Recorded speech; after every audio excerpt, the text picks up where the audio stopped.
That's what you'll be able to do sitting down. Yeah.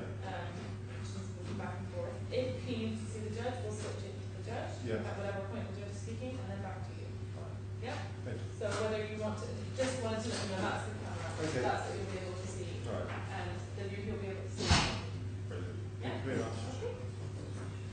وبالتالي يعني هم طول الوقت إلا إذا القاضي يقول شيء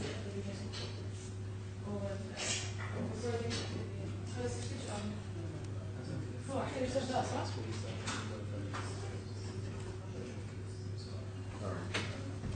Is it just one set? Okay.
Yes, I think we'll close it out.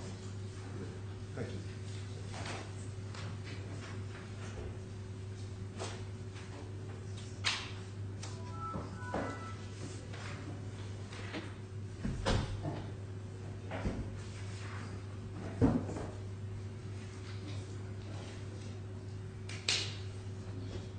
All rise.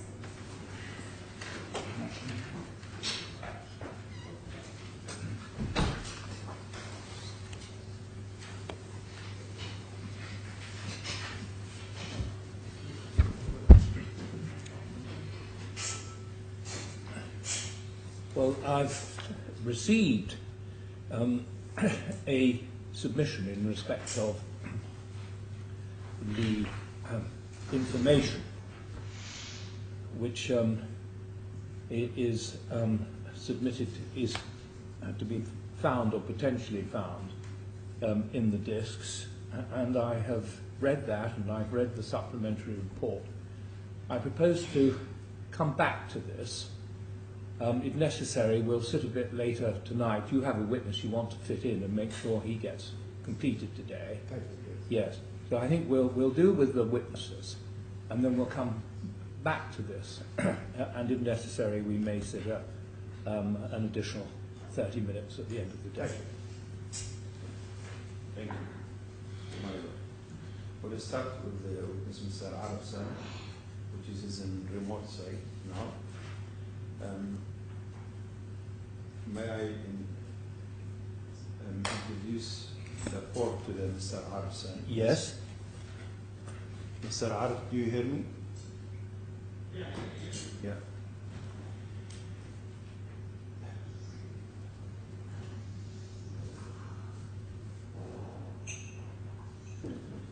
I would like to introduce you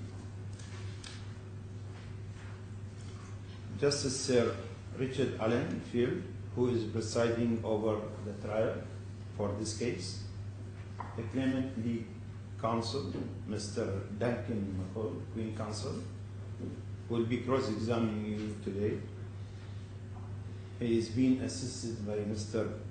Tariq Sharaya and Mr. Muhammad Mahmoud. I am Dr. Riyad Al-Kabban.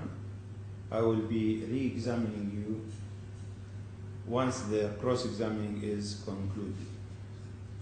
I've been assisted by Mr. Dinoy Sassi and Ms. Melissa Kota. Mr. Arif, do you have the trial bundle current to you with you now? Yes.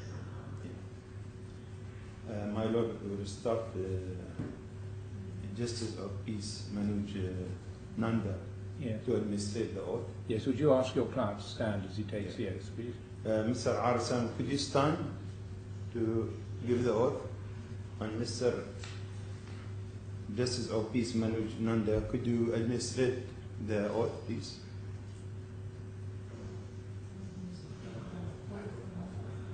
On your hand on Quran, please. Yeah.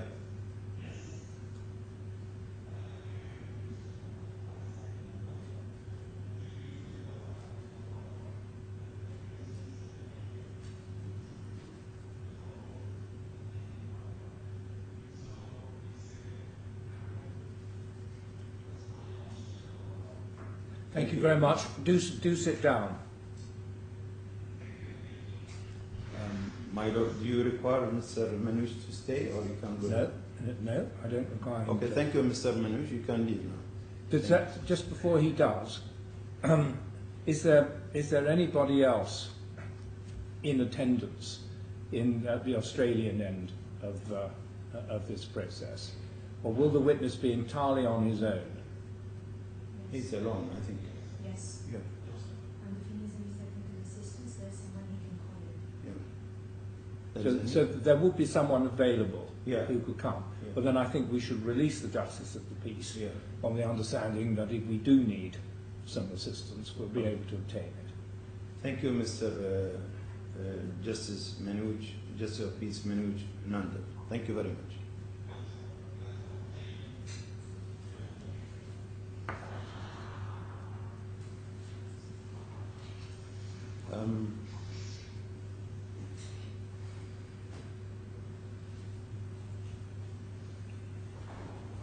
Mr. Arif Salim, you are ready now for the cross-exam. I just have some point to ask you now about the bundle A with you now. Okay. Could you turn to tab 20, page 112 to 131?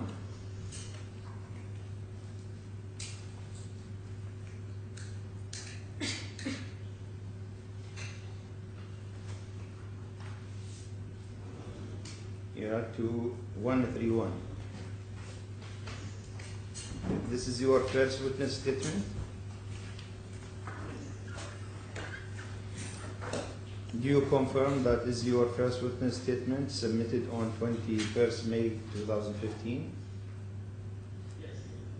And do you confirm the contents of your first witness statement from page 112 to 131? And do you confirm your signature on the last page of the first witness statement, page 131? Yes. Could you turn to tape number 21? The same bundle A.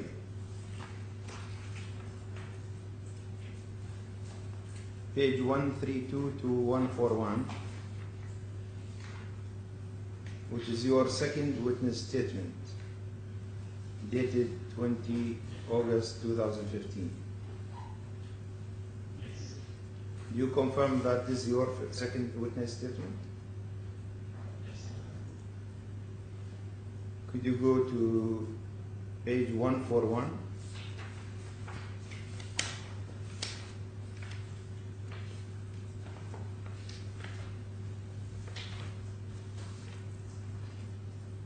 Do you confirm that it is your signature on the last page of your second witness statement? Yes. Thank you. Thank you, my Lord. Hello, Mr. Salim. Can you hear me clearly? Yes. I'm going to be asking you questions today. There are quite a lot to ask. So it's important that we get on with it as best we can. If you need me to repeat anything, or you don't hear me, or you want me to stop, please just say so. I understand you're a long way away, and it's not easy sometimes for me to read your body language at that distance. So just tell me if you want me to stop or repeat anything. Okay? Now, we'll go to your first statement, which is tab 20, at page 113. And in paragraph 5, you deal with your employment history. Do you see that?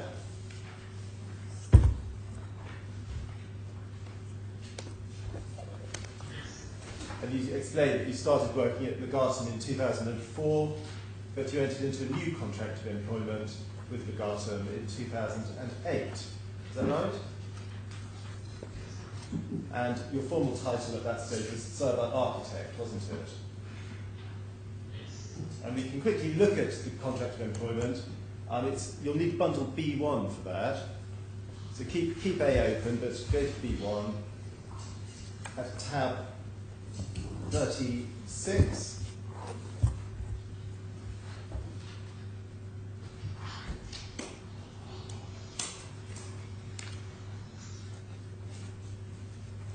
You probably remember that. That's the first page of your contract of employment, isn't it? And if you go to page 301, please. You signed it, didn't you, Mr. Salim, on the 16th of March 2008. In the same document, go back to page 294.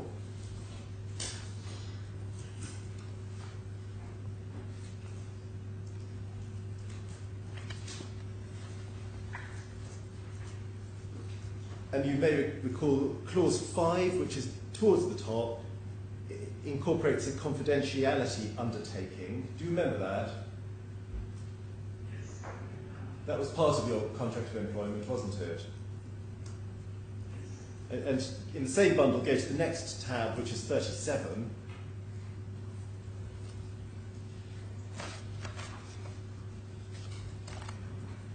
That is the confidentiality undertaking, isn't it?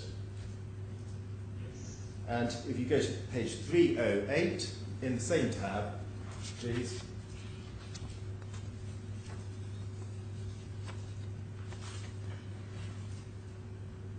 You signed it, didn't you? Now, Mr. Salim, in early 2014, do you remember that Mark Stolson, who was the CEO at Legatum, asked the IT team, and you in particular, to prepare a memorandum explaining what your roles were? Please go to tab 40 of the same bundle, B1.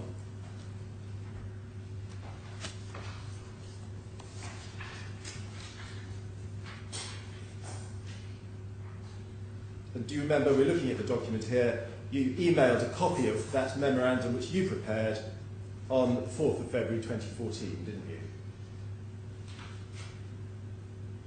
And I think you took the lead in drafting that, didn't you? But my understanding, tell me if I'm wrong, is that the other IT members provided input about their own roles, but you certainly prepared the part concerning your role, didn't you? And if you go on to page 315 of the document, have you got that? This is your role, your description in your own words, isn't it? And if you look near the top, you can see that you described yourself as IT Vice President, is that right? And that was your role by that date, wasn't it? Can you repeat that, please? Thank you. Now, if you look at the first sentence, you see it says, the role is to take complete responsibility of data center systems, servers, applications, and DR functionalities, that's disaster recover functionalities, for Legatum and private offices across the globe. I think, is it fair to say that in a nutshell, Mr. Salim, you were saying that you had complete responsibility for the servers around the world on which Legatum's data was stored? And that included responsibility for the disaster recovery system, which was based on servers in Thailand, wasn't it? And if you look down the list, you had a more detailed bullet point series of your responsibilities, didn't you? I just want to look at a few of them. The first bullet point says all server hardware and data storage systems. Well, that meant that the physical computers and the data storage software which allowed data to be stored by Legatum. Is that right? And then look halfway down the page. It's, in my bundle, it's probably the same in yours. It's by the lower hole punch. The first bullet point there says tape backup systems and auto-loader library. Do you see that? And I think it follows that you had complete responsibility for the backup system, which was in effect another safety mechanism for Legatum's data. Is that right? And my understanding of the backup function was that it automatically, on a daily basis, kept on tapes a copy of Legatum's data. Is that right? And that process, or that machine, it included an auto-loader device which made sure there was always a tape ready to record the data. Is that right? And then go on to the next page, 316, please.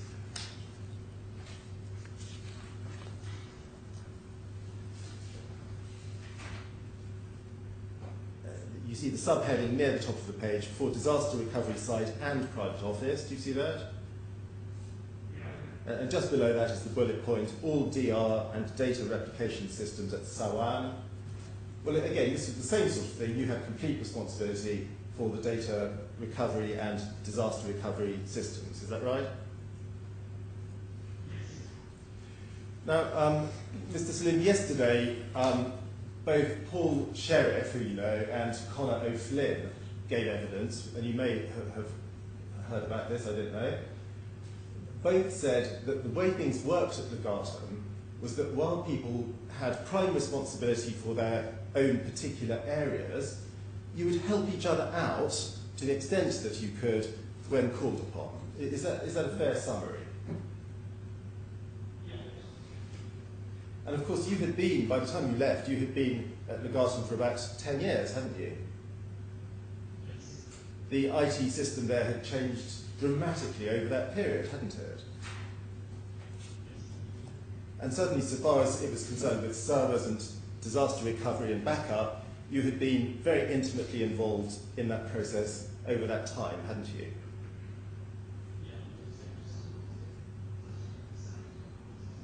Yes. So therefore, given your experience and given the way that you worked at Legatum, it's fair to say, isn't it, that you had a deep familiarity with the whole of Legatum's IT system as at 2014.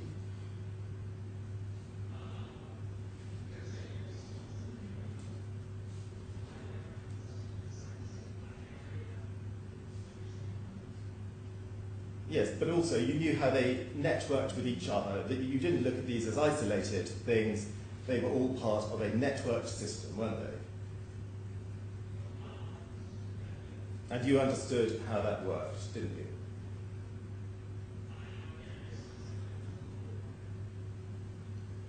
Now, when you received this request from Mark Stolzen in February 2014, asking you to define your roles and to say what you did, you probably felt rather insulted, didn't you?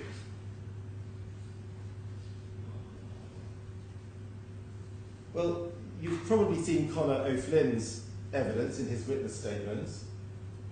You said to him that you were insulted by that request, didn't you?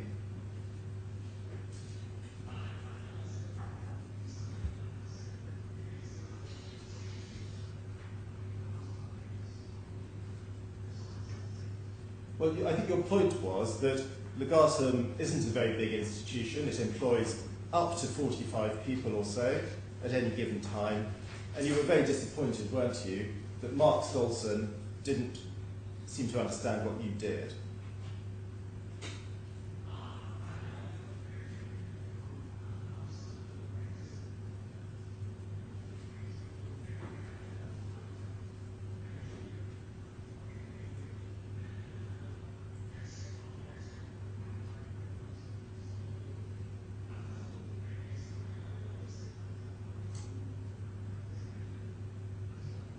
And why did you tell Connor that you were insulted or words to that effect? Or do you accept that you probably did if he says so?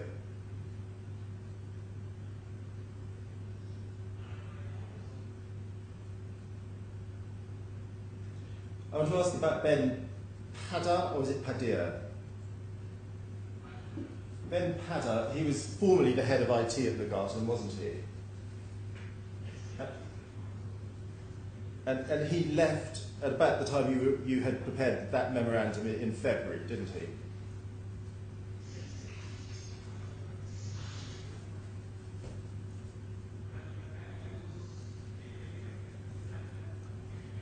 Right. And once Ben left, you were the longest serving member of the IT team, weren't you? And you were the most senior in terms of experience as well, weren't you?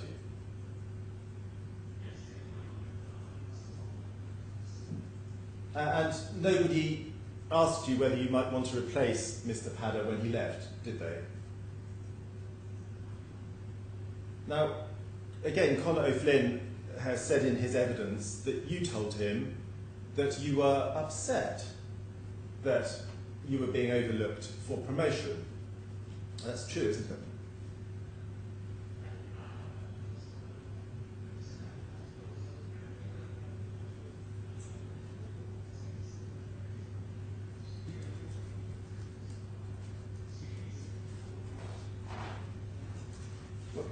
Well, Mr. Salim, I don't know whether you would have wanted that role or not. You may or you may not. What upset you was that nobody even asked you. That's what upset you, isn't it?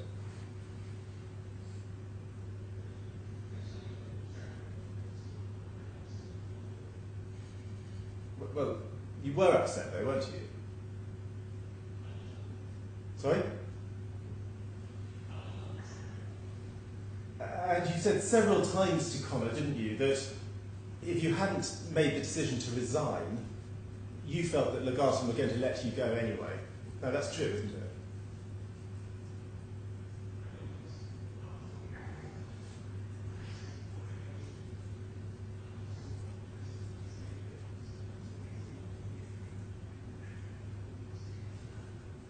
Well, Conor has given evidence to this court on oath that that's what you said. It's true that you thought you would be let go if you didn't resign, didn't you?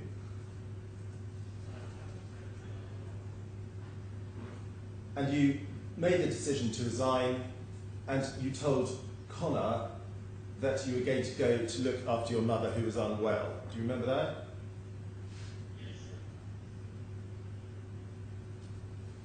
And it was your mother who was unwell, wasn't it?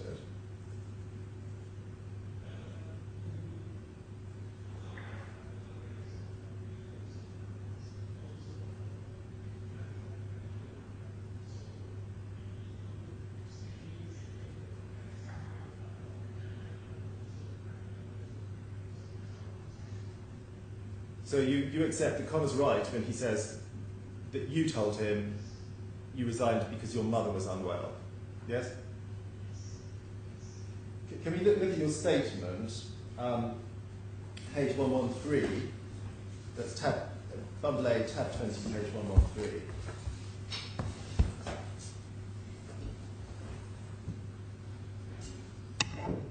There you say you decided to resign because of the rapidly deteriorating health of your father. Which paragraph? This is paragraph 6. And that wasn't true, was it?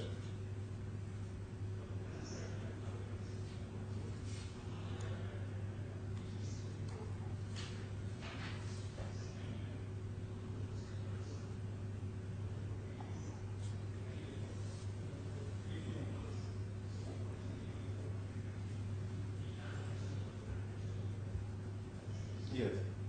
Yeah, I don't doubt your parents are very elderly and possibly unwell, but that isn't the reason why you resigned, is it?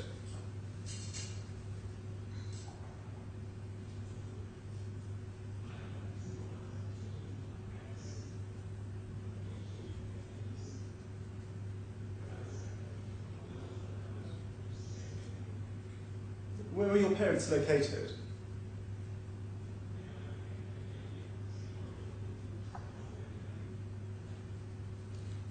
You gave an interview, you had an interview with Mr. Wright, Paul Wright of McAfee on the 7th of August 2014. Do you remember that? I want you to look at that. It's bundle B1, tab 45, I'm sorry.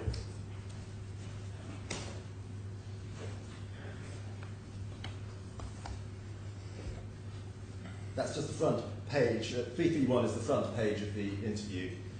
I'll refer to this several times during today's questions, and I'll just take you to the relevant part each time. So could you go to page 332, please? If you look 3 or 4 entries down near the top, interviewee, that's you. You were saying, I was here for another week or so. Do you see that?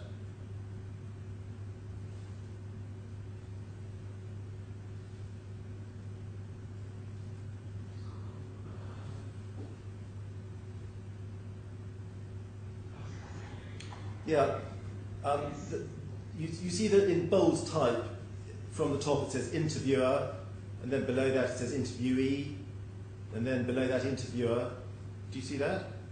Well, the next one says interviewee, and it starts, I was here for another week or so. Yes? And you say you travelled, this is the third line, you travelled to India to see your parents, and then you say, my mother was not keeping well. This wasn't about your father, was it? It was your mother.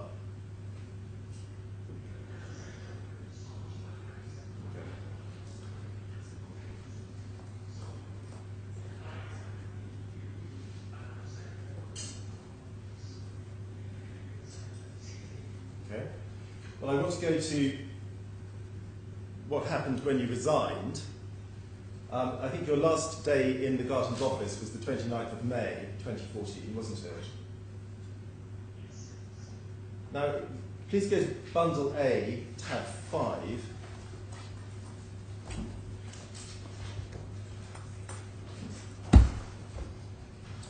Page 16.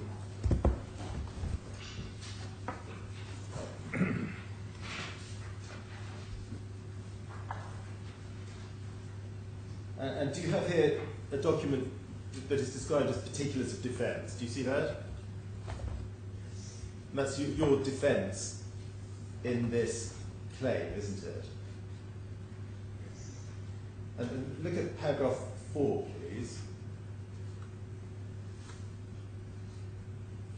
And near the bottom of that page it says the defendant is no longer a resident in the UAE and left the country permanently on the 1st of July 2014. Do you see that? That's not true, is it?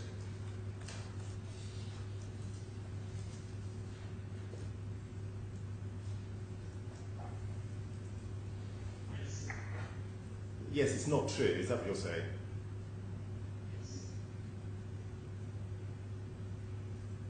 If we just take the period after the 1st of July, you were, well, immediately before the 1st of July, of course, you were in Dubai on the 21st, 22nd, 23rd and 24th, because you went to Garton's offices on those days, didn't you? Yes.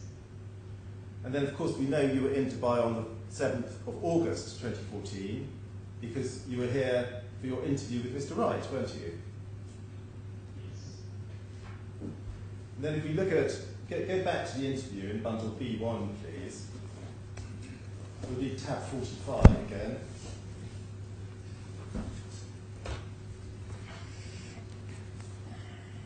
Page 332.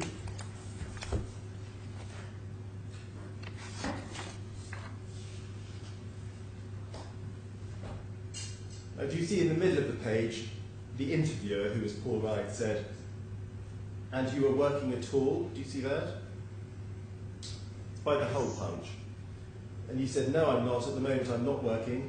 You got any plans? Yeah, of course I have a few plans, nothing concrete yet. So there's a business plan, and I'll stop looking for jobs because I was travelling, because people here say that in the summertime until the Eid finishes, there's no much point in applying for roles. So I might start applying here, and then there's something inaudible. Other than that, I have some plan in the UAE to do some kind of business. Would you like to stay here, or would you like to go back abroad? Well, I really would like to stay here. Is it like my home? I've been here for so long, so continue. Was it true, as at 7th of August 2014, that your plan was to stay in the UAE for business purposes?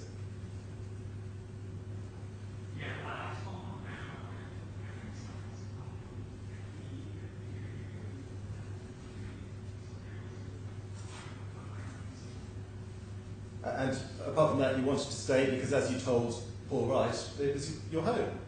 Is that right?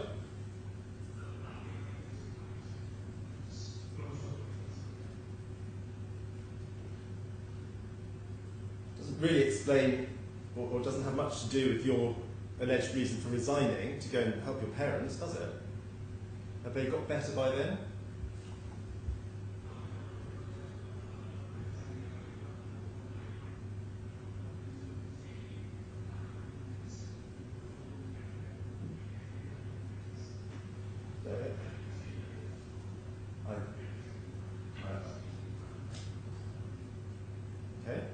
Okay. In bundle A, please, could you go to tab 6, page 49.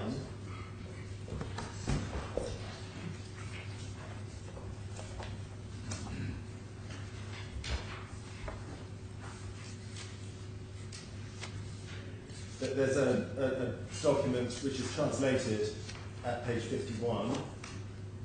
Probably easier for the court if you go to the translation. Page 51. This is a residence visa, isn't it? Yes. And it was granted to you on the 29th of June 2014, wasn't it?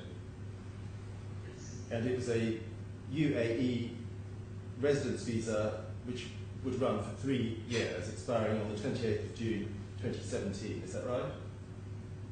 Yes.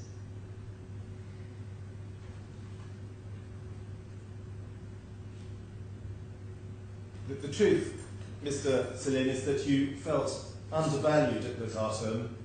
You were upset that you had been overlooked for promotion, and you thought that if you didn't resign, you would probably be let go anyway.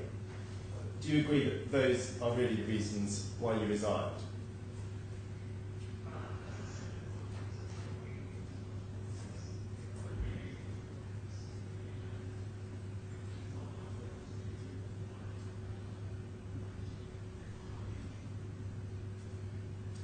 I want to move on to a different topic. I want to ask you about the physical work environment at Legatum when you were there. As I understand it, the IT team were all seated at one rectangular table. Is that right? Yes. You were seated at one side of that rectangular table with Ben Padder, before he departed, on your left. Is that right? Yes. And directly opposite you was Surgeon Radivojevic. Is that right? Yes. And diagonally opposite you to the left was Connor O'Flynn. Yes? And that was the whole IT team as at early 2014, wasn't it?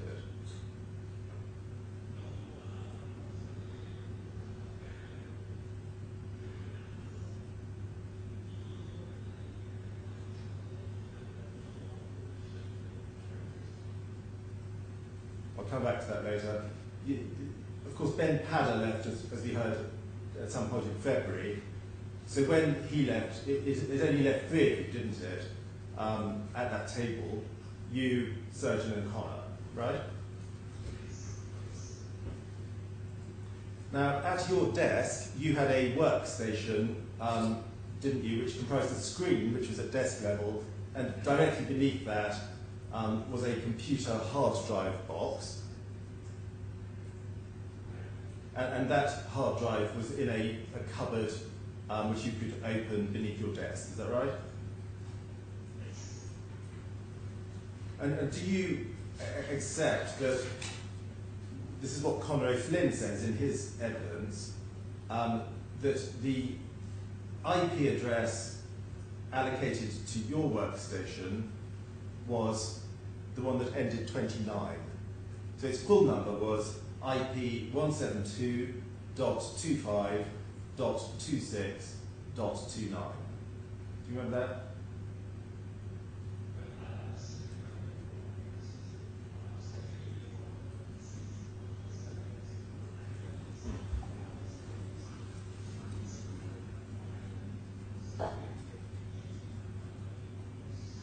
Well, you know that's not true, don't you?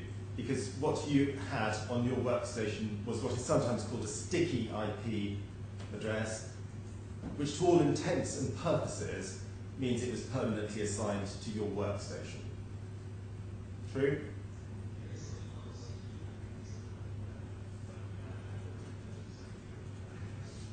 Well, you did know on the 7th of August, I'm sorry to interrupt you, you knew that on the 7th of August when you spoke to Mr. Wright, didn't you? Well, let's look at it. Go to bundle B1, please, tab 45.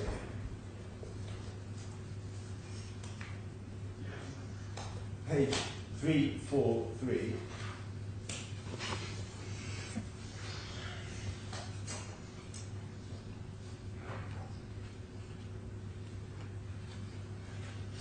At the top of that page, he said to you, your machine has actually got static IP, and you said okay. Then he read out the number, and you said 29, yeah. You were just agreeing, weren't you?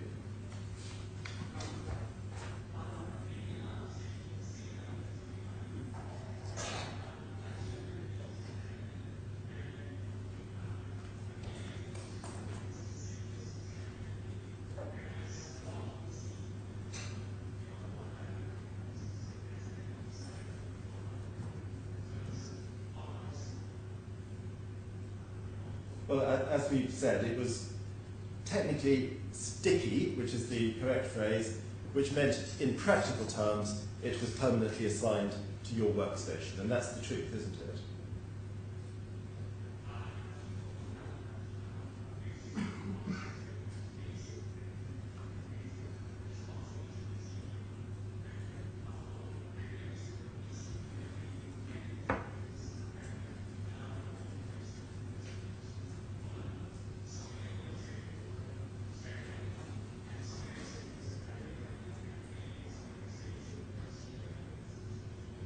It's easy for you to plead ignorance now, but you were very well versed in this sort of thing. You understood perfectly that the workstation IP, which ended at 29, was sticky and was effectively permanently assigned to your workstation.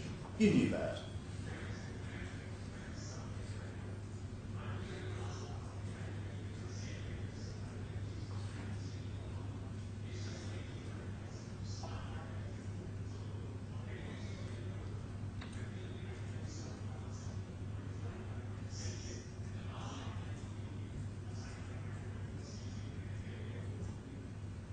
Could you go to bundle A, please? Tab 22, page 188.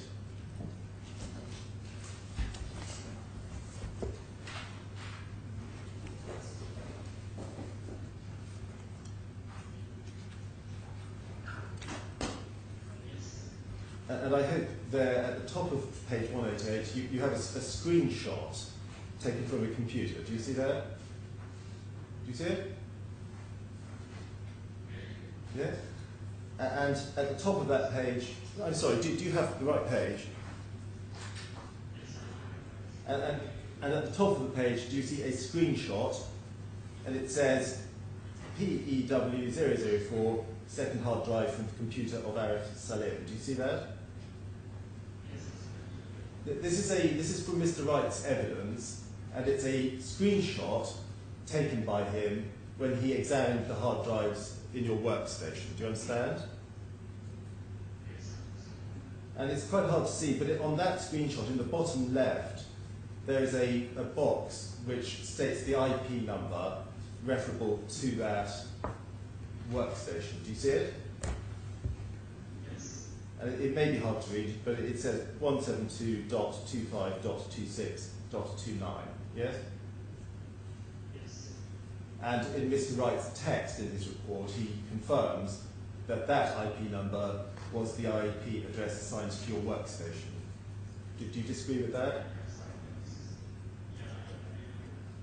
And Connor O'Flynn, in his evidence, confirms that no other person than you used your workstation up until the time of the incident on the 21st of June.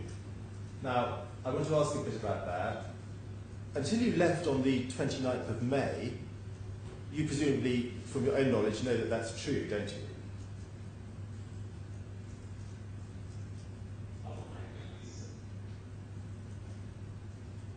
Sorry, could you repeat that, please?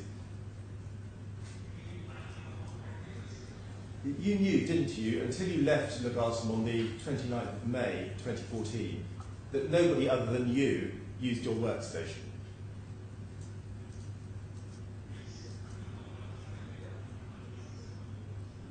Well, and you would have known that nobody used it when you were not there. You would have known that, wouldn't you? And it was impossible in any event. Well, it had a password to start with, didn't it? Yeah. And you didn't go around handing out that password to your own workstation, did you?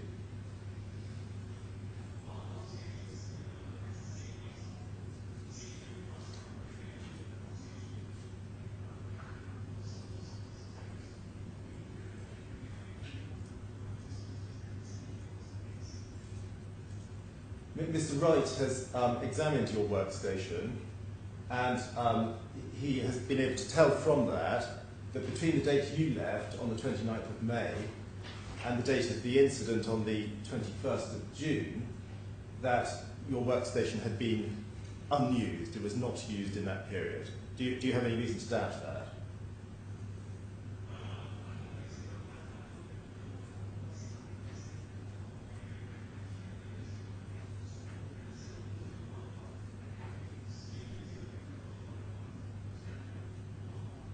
Yes. And your workstation, for the whole time you were there, was not turned off, was it?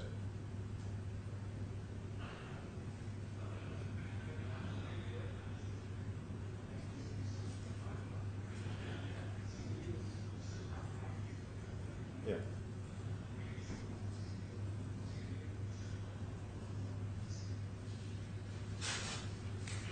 Now I want to ask you some questions about the virtual server Ptolemy 1.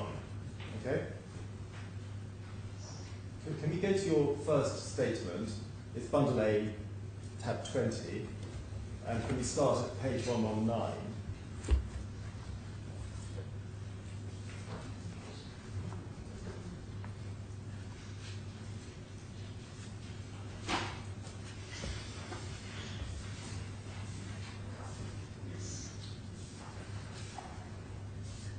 Paragraph 33, do you see that? So there, just taking it in stages, what you say in paragraph 33, you say that Ptolemy 1 was a test server which was built in April to May 2014. Do you say that? Yes. And you say there that it was created for a project under instruction from the management. Do you see that? Yes. Who in the management do you say gave you that instruction?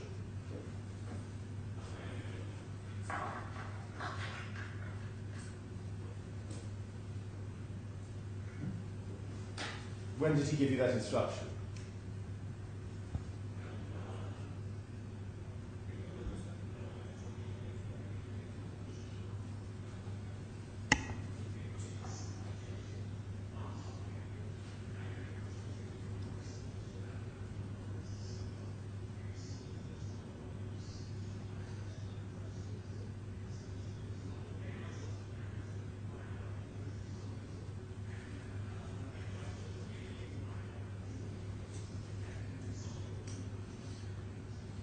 You see, here in your statement, you say that Ptolemy 1 was created under instructions of the management, but elsewhere you differentiate between the management and the IT team. Now, Ben Padda was a member of the IT team, wasn't he?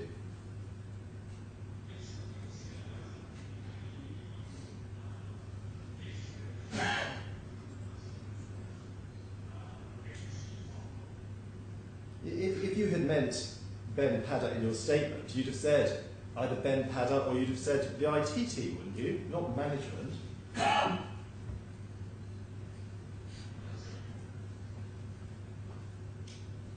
Are you saying that company officers such as Paul Sheriff knew about this project?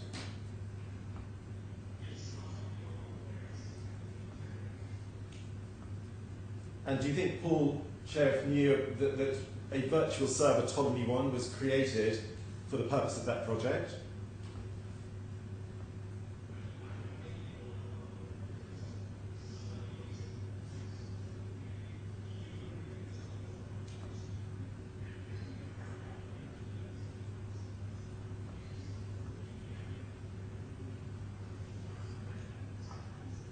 Right.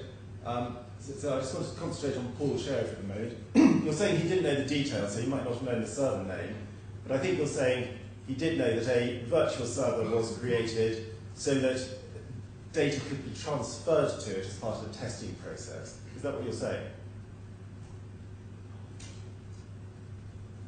What are you saying?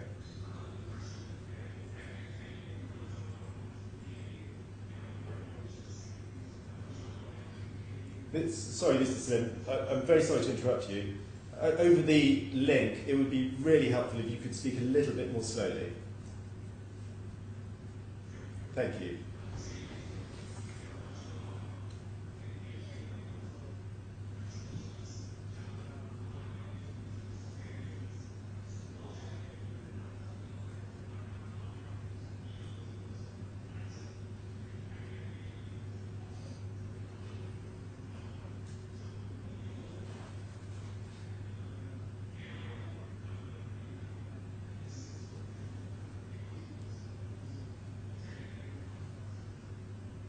And as you described in your statement, Mr. Salim, that the project involved copying data onto a test server, onto a virtual server for test purposes. That's what you explained, isn't it?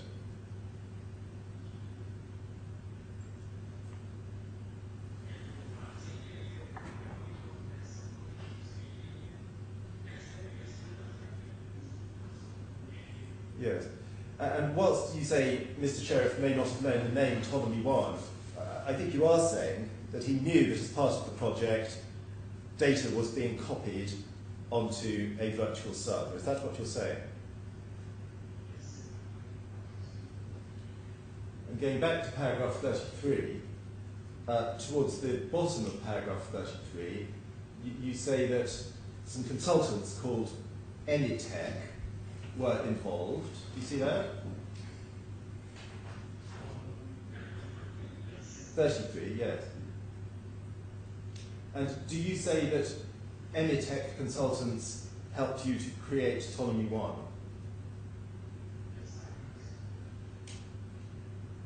And you also say, don't you, near the bottom of 33, that this project you describe and the copying of data to Ptolemy 1 was still going on when you left Legatum, yes? Go to paragraph 34, the next paragraph. Now in the third line, you say that everyone in the IT team knew about the existence of Ptolemy 1. You see that? So who are you talking about? Who knew about the existence of Ptolemy 1?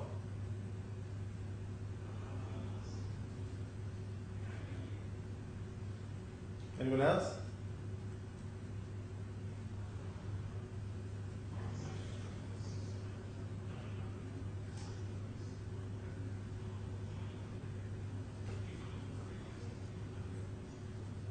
So you're saying definitely Connor, and you don't know about Searcher, is that right? Anyone else?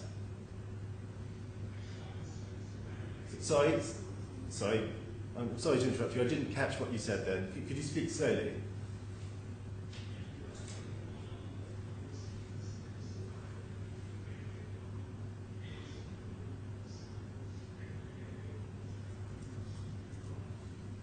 And I think you said they were Emitech, were they?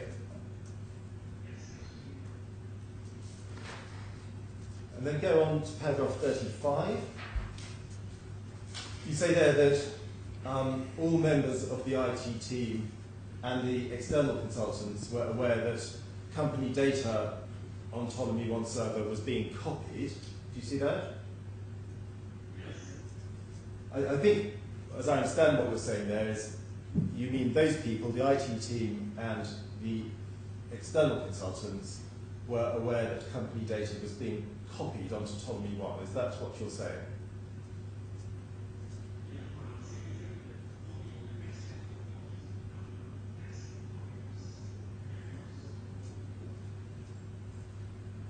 And by everyone, I assume you also, as you said earlier, mean Connor, possibly Surgeon, and Emitech. Is that correct?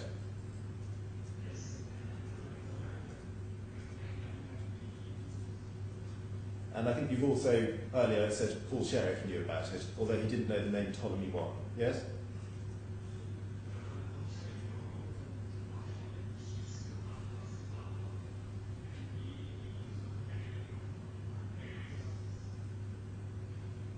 Now, if a test server such as Ptolemy 1 had been built with external help, if an exercise of migrating or copying company data onto it in the way you describe had happened, that would have been very well documented, wouldn't it?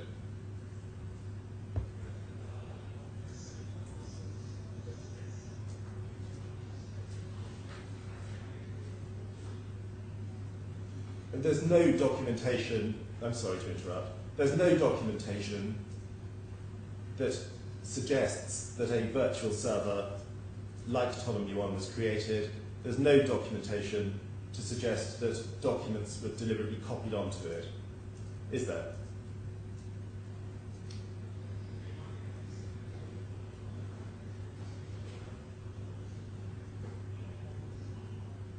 Well, we've not seen any. Have you?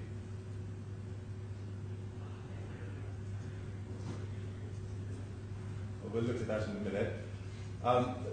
Now, if this had happened, as you describe, you said external consultants, Emitech, were involved, there would have been an agreement or a letter of retainer or something of that sort with them, wouldn't there?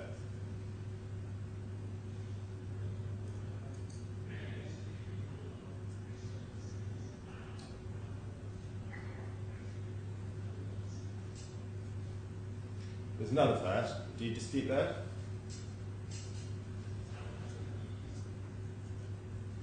You know, don't you, Mr. Salim, that Connor O'Flynn, in his evidence to this court, says that nobody at Legatum, other than you, as he has subsequently discovered, was aware of the existence of Ptolemy 1.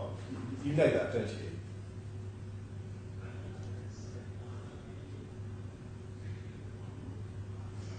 Sorry, my question was, let me stop you. My question was, you know that that is what he says, don't you? And I think you are now about to tell the court that you think he's lying, is that right?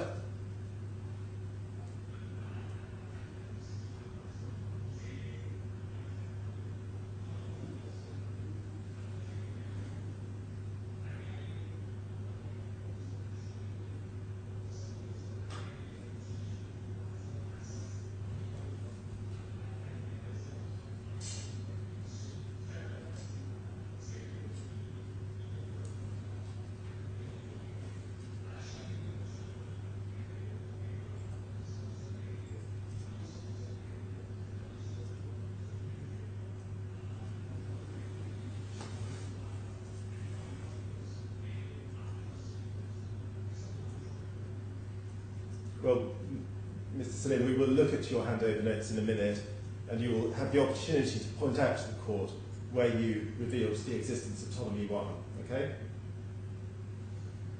Now, Paul Sheriff, he's also given evidence to this court, and he's made it clear that he didn't know of the existence of Ptolemy 1, and as far as he knows, no one else at Legatum did.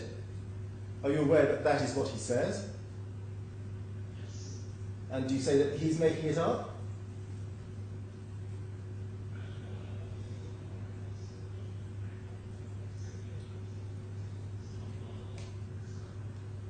You said earlier that although he may not have known the technical details, he may not have known the name of the server, he knew what was going on in the project, and he denies it.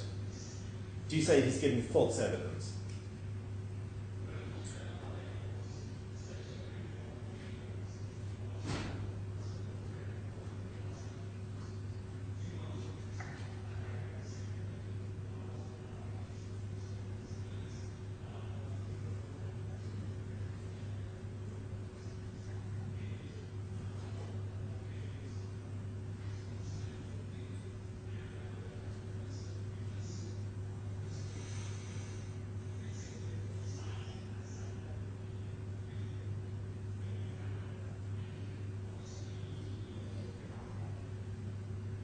So I think that's quite a long way of saying that Paul Sheriff is making up his evidence that I earlier summarised to you.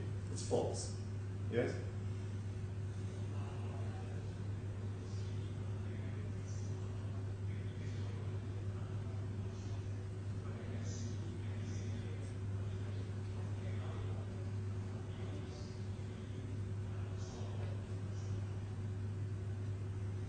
Now, you know that the expert who is assisting Legatum is Mr. Paul Wright, don't you? You've met him, yes?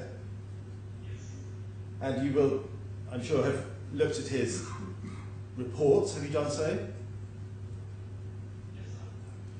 And you will have seen that he has examined the workstations of Connor O'Flynn, of Surgeon, and also the workstation of Ben Padder. And Mr. Wright confirms that none of those workstations made any connection to Ptolemy 1. Does that surprise you?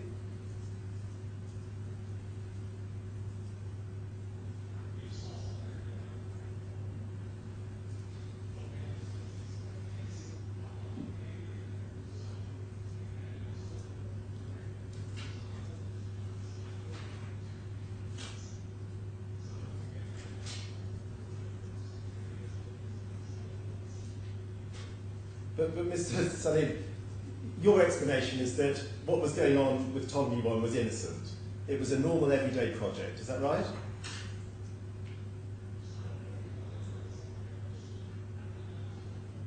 Well, okay, not an everyday project, but an innocent project, part of business, yes?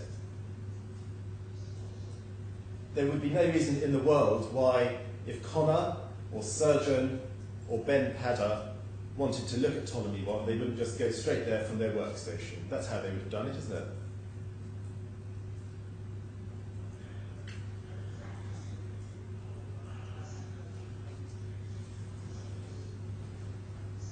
We know that. Now answer my question. If this was a straightforward, innocent project, and if they wanted to go to Ptolemy 1, they'd have gone straight from their workstation, wouldn't they?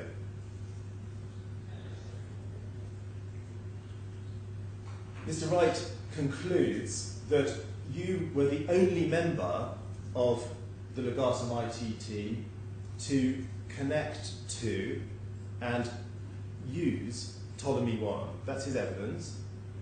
You know that, don't you? Do you accept that that's correct?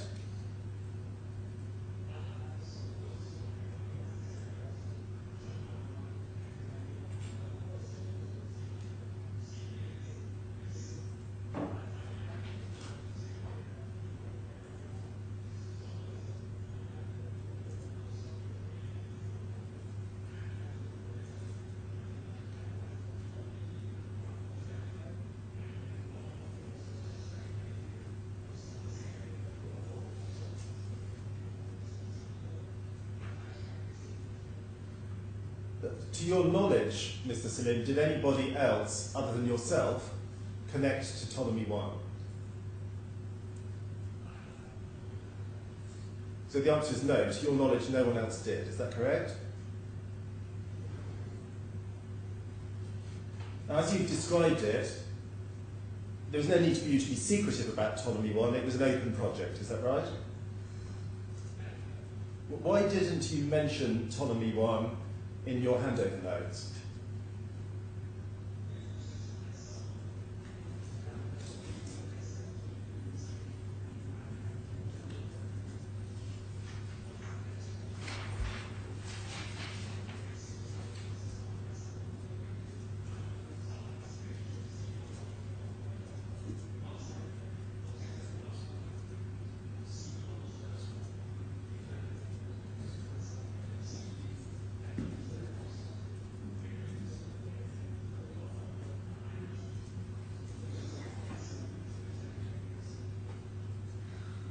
Is it a fair summary of what you've just said, that you didn't mention Ptolemy 1 because it was just a test server? Is that the gist of what you just said?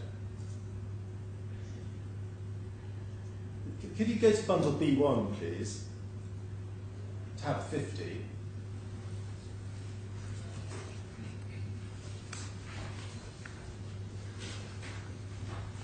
These are parts of your handover notes, yes? I think your actual handover notes ran to many, many pages, didn't they? So we've only got excerpts here. But if you please go, there were some additions to the bundle, which I hope you've got. Do you have page 392/0002? Do you have that? Now, this is part of your handover notes, isn't it? And the heading at the top is Legatum Device Server Roles. Do you see that? And if you look down the page, do you see at the bottom, you refer to 4 servers, right at the bottom. And if you look in the right-hand column, each of them is described as a test. Is that right? They were test servers, weren't they?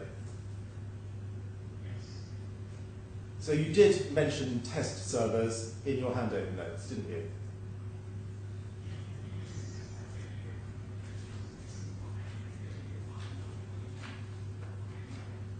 Well, if you want to do that, now's your chance.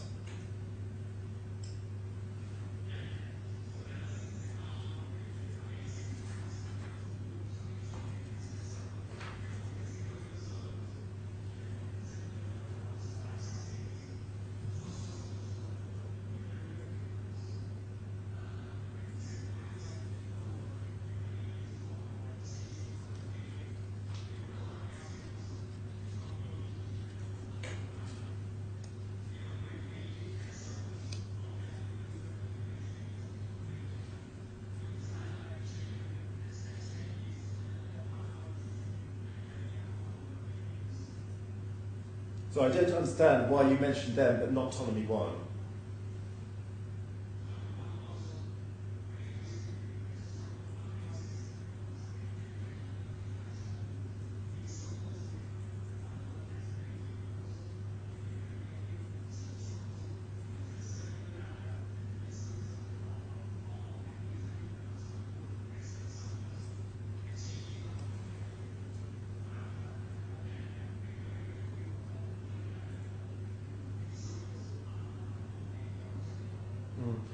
But you see, Mr. Salim, on your case, Ptolemy 1 was part of an ongoing project, something that was still happening when you left Legatum. Surely, if that were true, there's all the more reason to be sure that you hand over to your remaining colleagues all the information they need to carry on with that project.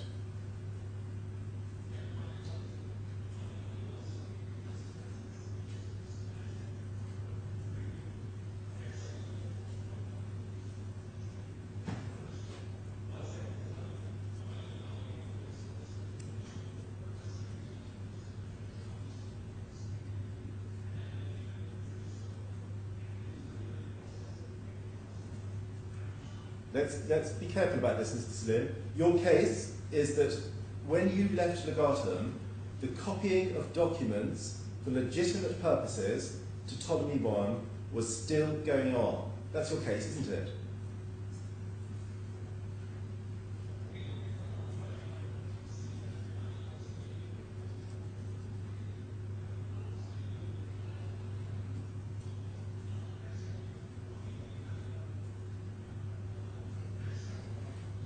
The copying of data to Ptolemy 1 was still going on when you left the garden. That is the case you have made so far.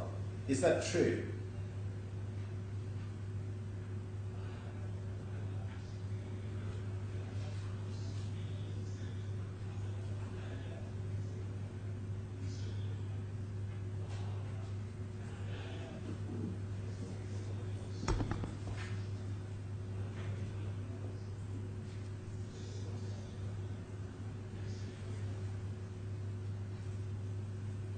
Go back to your statement, please, page 119.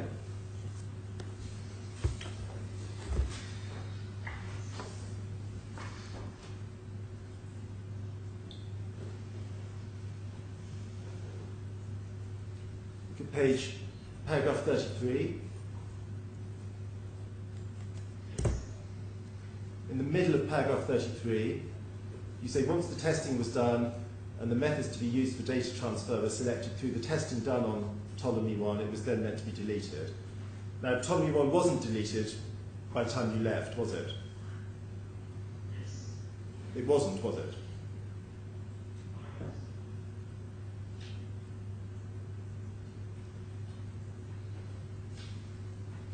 And then go on to 36. Bottom of 36, you say Ptolemy 1 was still in the testing phase when I resigned from my position and left the company. Yes? Now that means that the testing, which meant the transfer and copying of documents to Ptolemy 1, was still going on. That's what you're saying there, isn't it?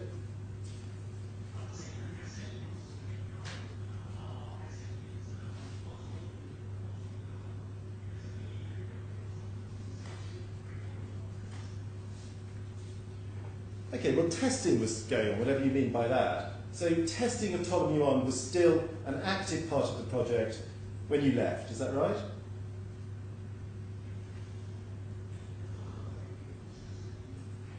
And so the team, when you left, needed to know about Ptolemy 1, didn't they?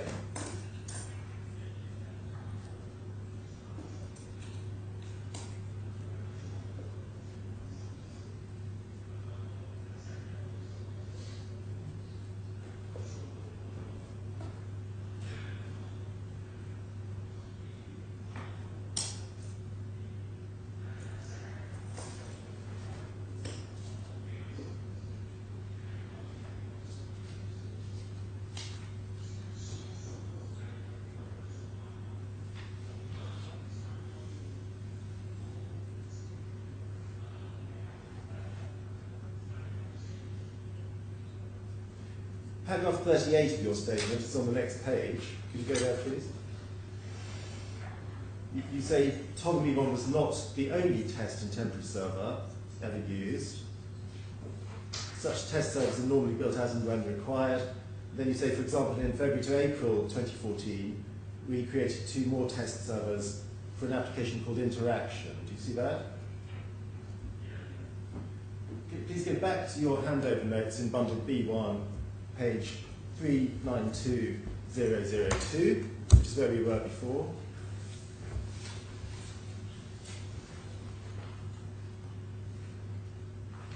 Now, about halfway down that list, if you look in the right-hand column, there are 3 references to interaction. Do you see those?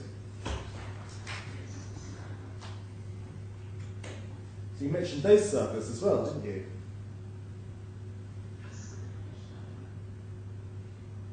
So you mentioned the 4 test servers at the bottom, the 3 interaction ones which you refer to in your statement, but not Ptolemy 1. Yeah?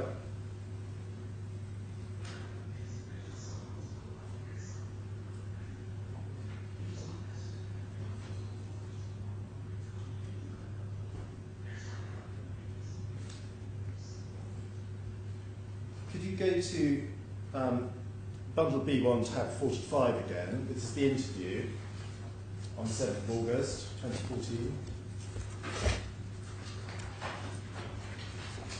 Tab 45, and please go to page, before I take you to a page, maybe you remember, maybe you don't, but do you accept that you didn't make any suggestion during this interview that people in the IT team or management knew about Ptolemy 1? You didn't say that, did you?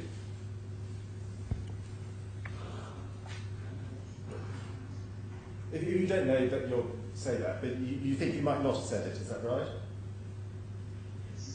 Go please to page 342.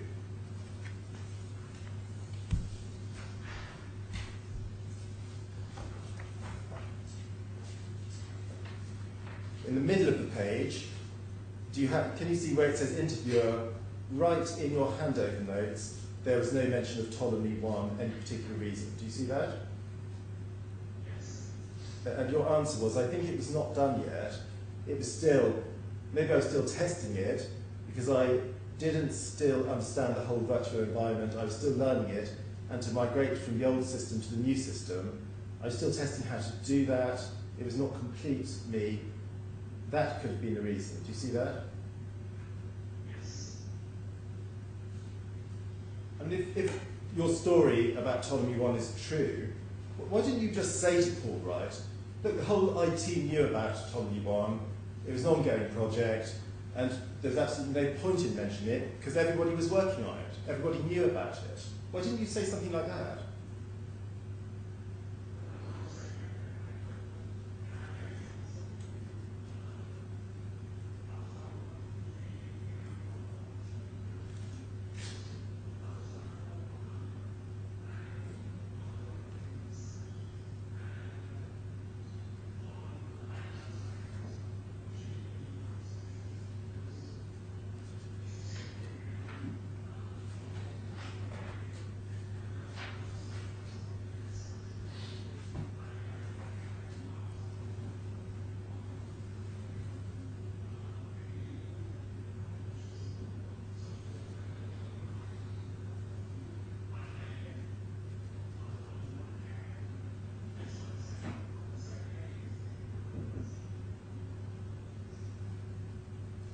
In the answer we've just looked at, talking about the time when you prepared your handover notes, you were saying this: I was still learning it, and I think you're referring to Ptolemy 1, I was still learning it, and to migrate from the old system to the new system. So it seems that what you were saying to Mr. Wright was that the migration of documents was still going on. Were you saying that?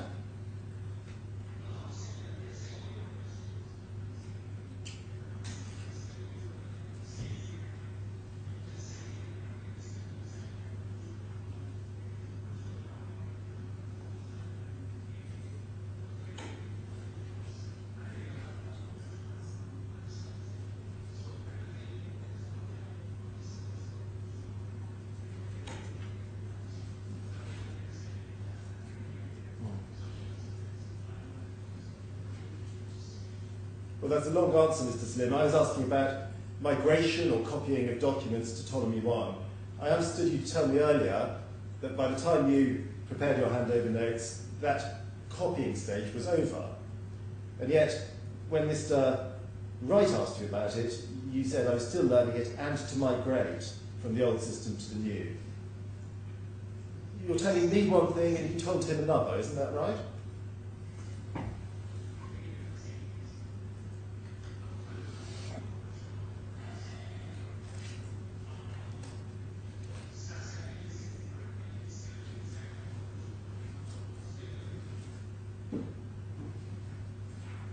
Could you go back to bundle A, please? You can put away B for the moment. Go to tab 22, which is Mr. Wright's report. And then go to his exhibits at page 193.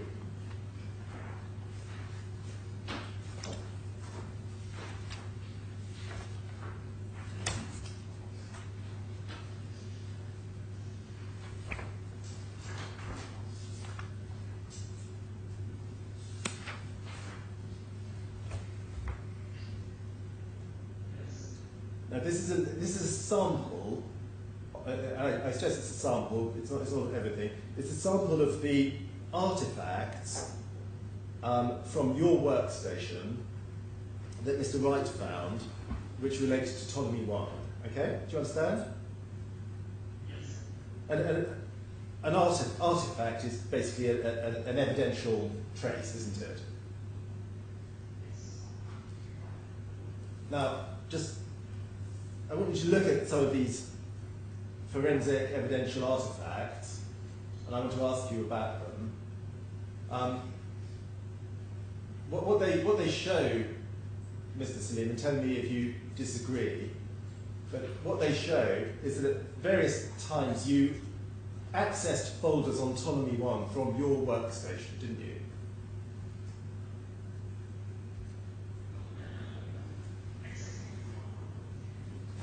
You're picking me up on the word accessing, are you?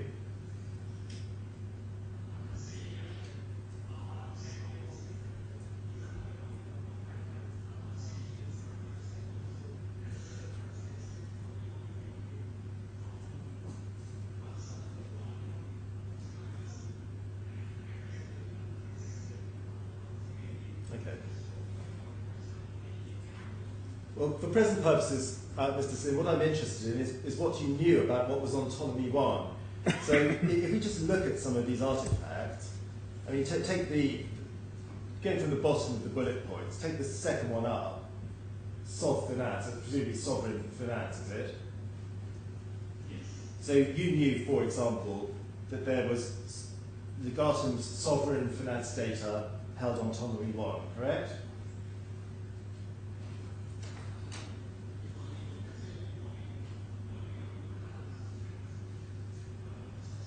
Well, the point of the exercise, as you described it, was to copy data onto Ptolemy 1, and from this list you would have known that that included sovereign finance data. Is that right?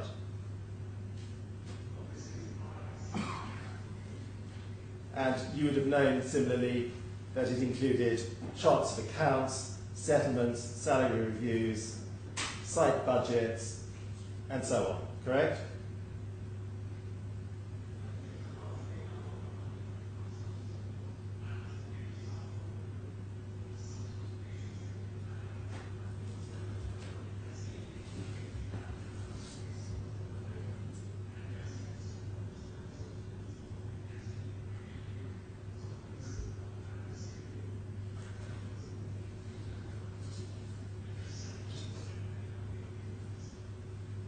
Well, you can't doubt, can you, that much of that data, Indian banks, sovereign finance, accounts, salary reviews, that was important data for Legatum, obviously, wasn't it?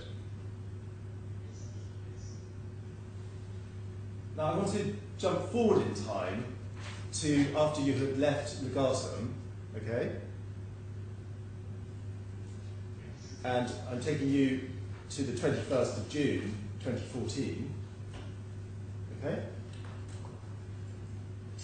Go to your statement, which is the same bundle, bundle A, tab 20, page 127.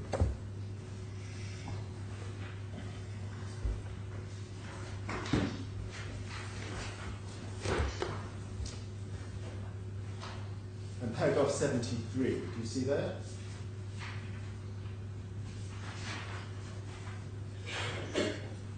And I think you probably don't disagree that on the early evening of 21st of June, you got a phone call and you were asked to come back to Legatum because they had a problem. Do you remember? Yes. And you got there at about 6 o'clock, yes? Yeah. You were obviously aware when you got there that they had a big problem. Their system was inaccessible and they did not have access to their data. You knew that straight away, didn't you? Yes. And then if you look at 72, just above it, I imagine that when you first arrived there was a bit of a panic and all the details were not known. But if you look at 72, the last sentence of 72, you say this: the full extent of the issues and lost data was later discovered on the first day of handling the issues. Do you see that? So you were aware, certainly from the 22nd of June, that the problems Legatum were facing including, as they perceived it, lost data, yes? Very obviously, they wanted to get their hands on their data, didn't they? And it begs a question, doesn't it, Mr. Salim? Why didn't you say as one of the very first things you did, let's try to access Ptolemy 1, because your data, the data you are looking for, was copied onto that virtual server?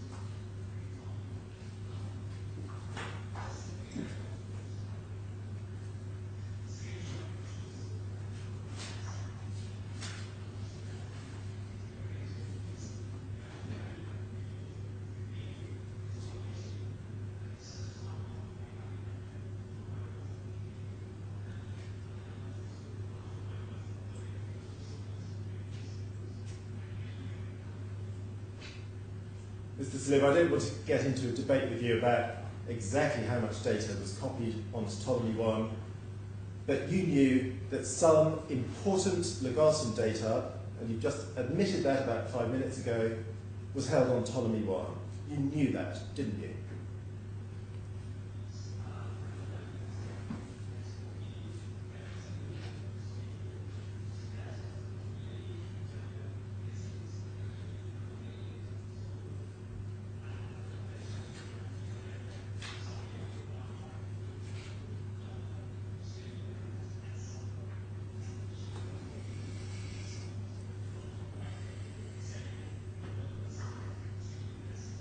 But Mr. Salim, in your evidence, which I challenged you on earlier today, you said the copying of data had stopped by the time you left. Are you contradicting yourself again?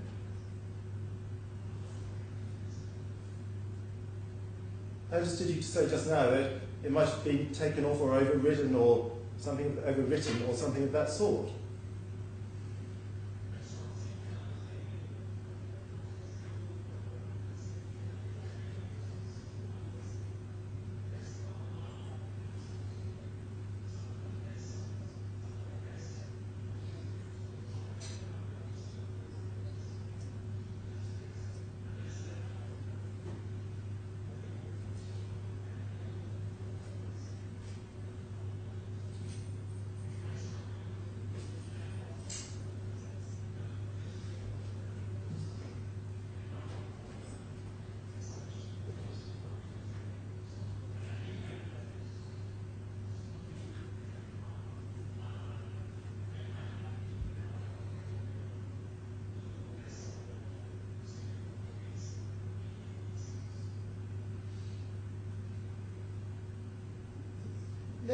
Let's assume you had these doubts in your mind. You didn't know what had happened to Ptolemy 1 or the data on it after you left.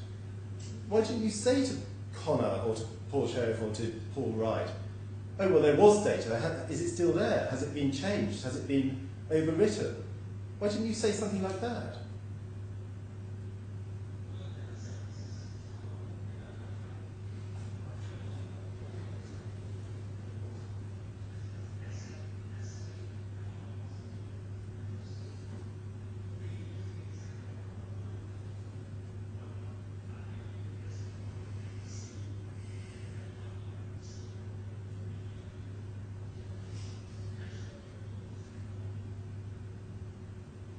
Now you've given evidence, both in your statements and you've confirmed it today, that according to you, Ptolemy 1 and the copying of data onto it was something that was known to the IT team, to Paul Sheriff, I don't know whether to others. That's your case, isn't it?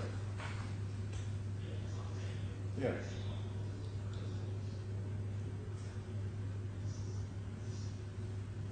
if that were true, what you've said, can you think of any conceivable reason why the IT team wouldn't have gone quickly to look on Ptolemy 1 to see what they could retrieve?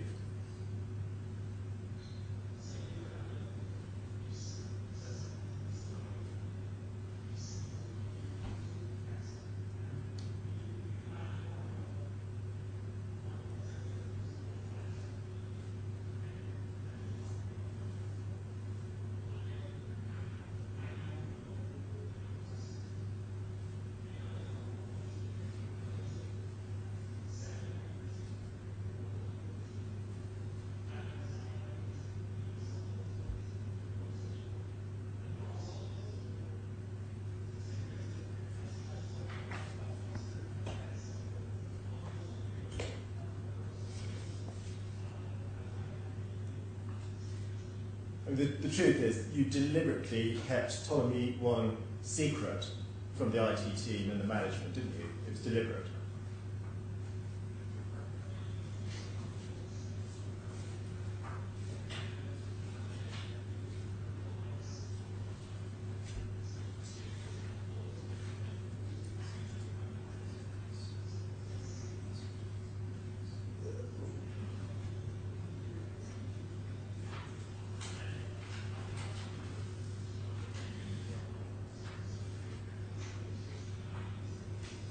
And did you just say you showed Ptolemy 1 to Connor? Did you say that?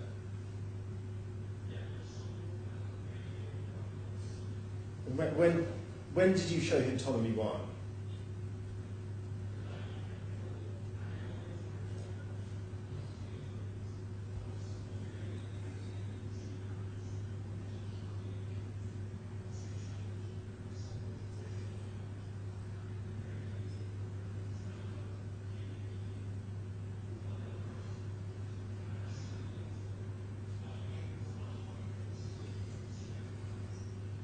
You said, in relation to your handover notes, you didn't include Ptolemy 1 because it was just a test and it wasn't worth mentioning. Surely you're contradicting yourself again. If that were true, why bother showing it to Connor?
Just to sum that up, I think you're saying you may not have specifically shown him Ptolemy 1, but you think he should have seen it for himself. Is that right?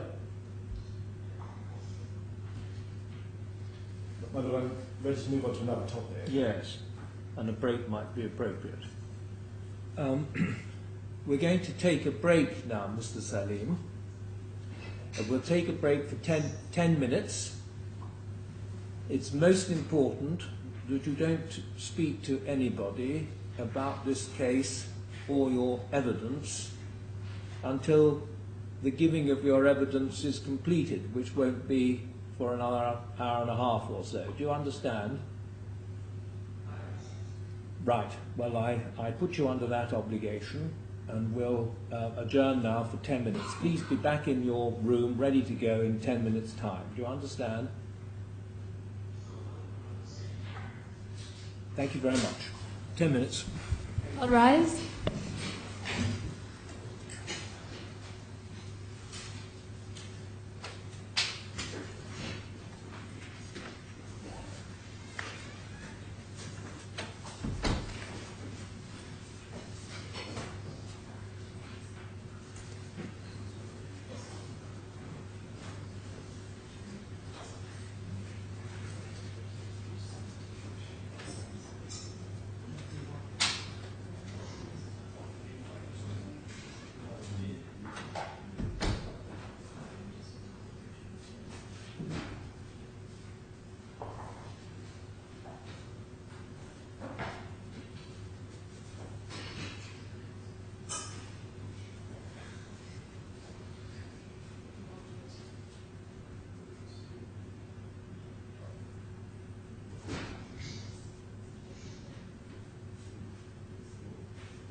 Sit down, please, Mr. Salim. Thank you.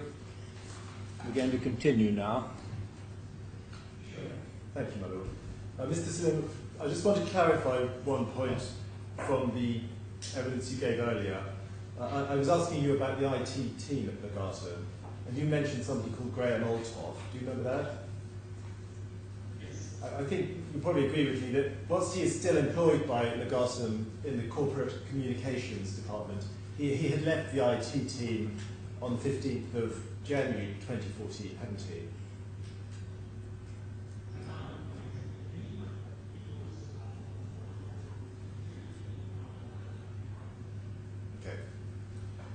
Now, I'm moving on to deal with the user account CLS admin. You know that plays a part in this case, don't you? And I think you accept, don't you, that before you left Legatum, you made extensive use of the account CLS admin, didn't you? So you made extensive use of CLS admin, didn't you? Well, we'll deal with some other people, but in a minute, but you're accepting that you made extensive use of it, yes? Now, according to Connor O'Flynn, only you knew the password for CLS admin, and you were the only member of the IT team to use that account. Do you accept that he's right?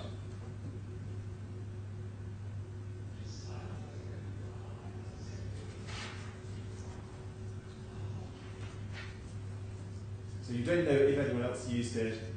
Connor also says that only you knew the password. Do you accept that that's right? Only you knew it. Do you agree?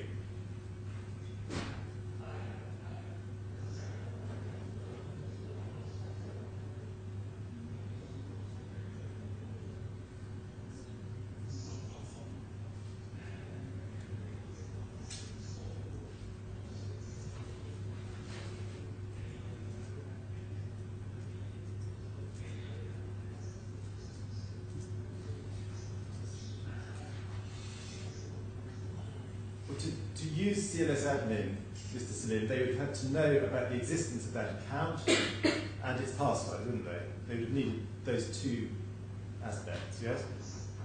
And Connor says that none of them did. Do you dispute that he's right?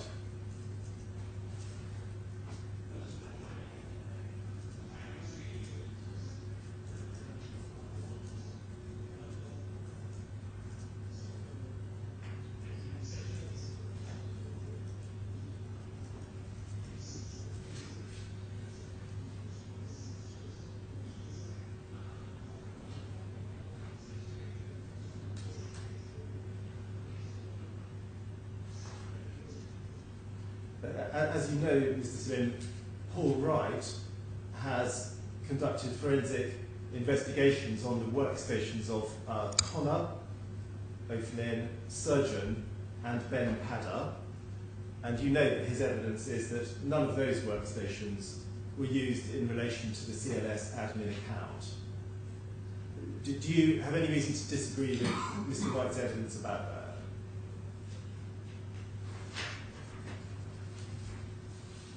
And do you agree that you did not mention the account CLS admin or its password in your handover notes?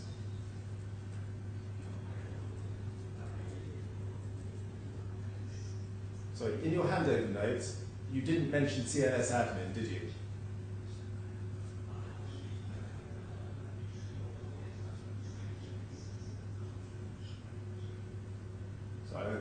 Maybe, I'm sure it's my fault, but I don't understand your answer. Did you or did you not mention CLS admin in your handover notes?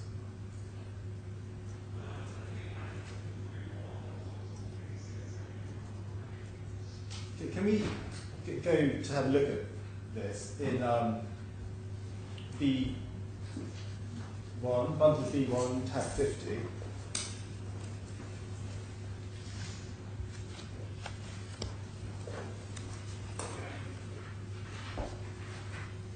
And we need to go to page 3920004.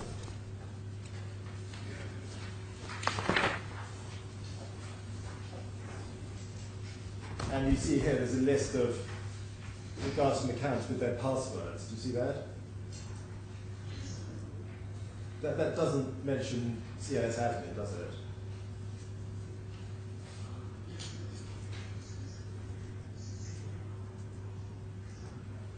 And Conor O'Flynn, in his evidence, says expressly that CLS admin was not mentioned in your handover notes. Do you say that he's wrong about that?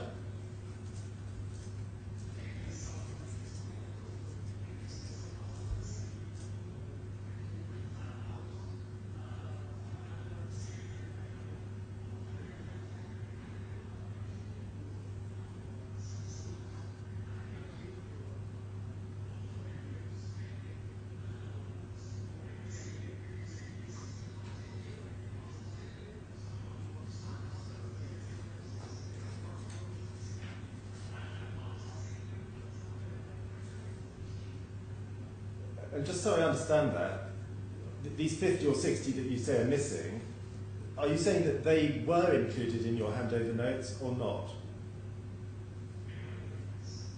Well, we're going to have to differ about that. Mr. O'Flynn's evidence is that the account was not mentioned in your handover notes. If you want to point the court to where you say you did mention it, then that will have to be done through your lawyers. Is that clear?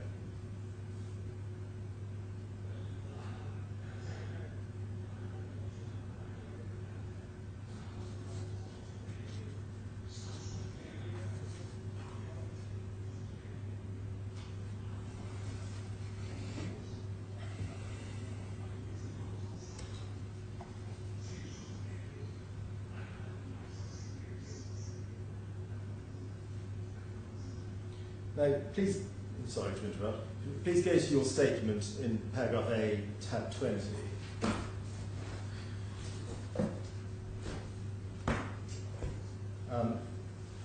At page 121, please.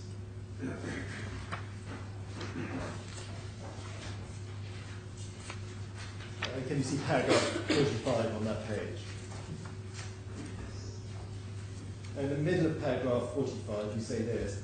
This account, and you're referring to CLS admin, has been in use for at least 5 to 6 years on various servers, and its password was known to many external consultants. Do you see that?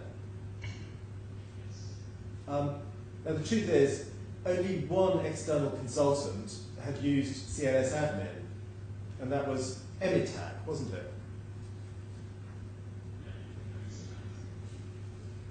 And in relation to the password for Emitac, they didn't know it because you inserted the password in order to keep it secret when they were using that account.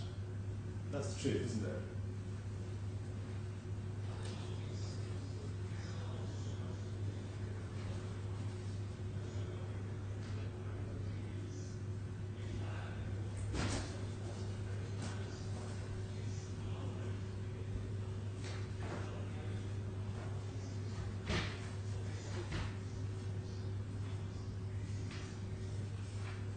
But I think, I'm sorry, I think you just said to the previous question that in recent years it was only Emitac who, as external consultants, had used CLS admin. Yes? So the question of you're having to enter CLS admin every time an external consultant used it didn't arise, did it?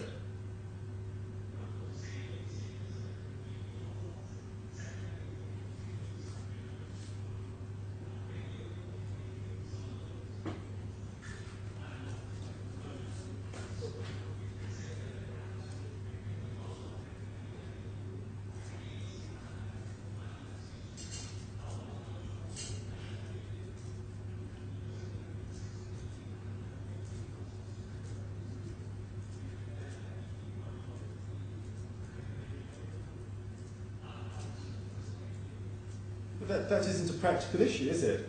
Because once you set somebody up using an account such as CLS admin, it remains open until it's discontinued. So if they wanted to work all day, they would do so. Could you please go in bundle B1 to tab 57.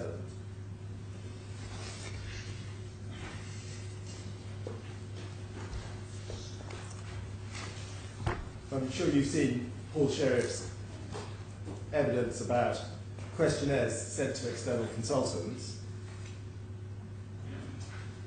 So that in order that the Guardian could find out who knew what and when. At tab 47, we had the questionnaire sent to Emitac. Do you see that? Yes. And if we go over the page, please, can you look at question 11?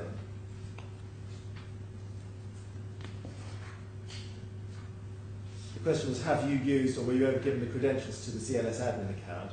And the answer was yes, we have used that account to create and configure Windows 2012, and then it names the exact details.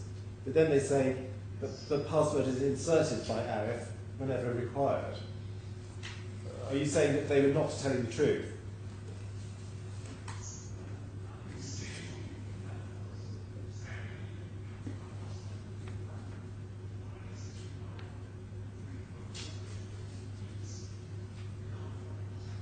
So I think you are saying that what Emitac said in their questionnaire was untrue, is that right?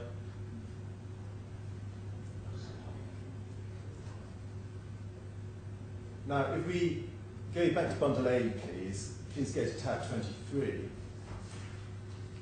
page 208.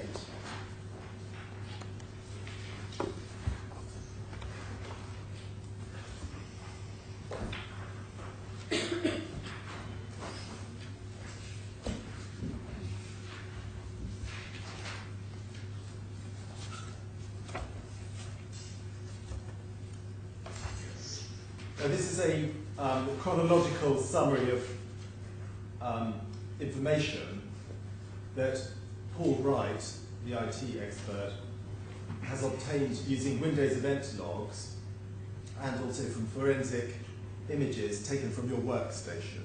Are you familiar with this document, Mr. Salim? Yes. And on the page that we're looking at, 208, the first item on the 21st of March says the operating system was installed on Ptolemy 1. Now, do you accept that you did that? And then if you go on to the 6th of May, do you see the 6th of May, 1557 on the 6th of May, do you see that? Yes. It says CLS admin account created on Ptolemy 1, yes? Yes. And again, I presume you accept that you did that, yes?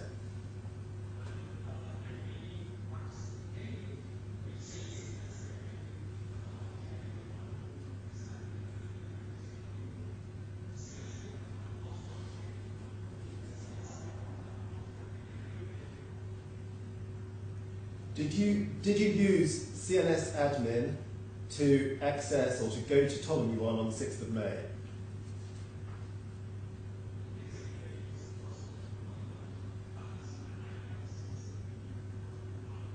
Okay. And then if you go on, please, to the next page.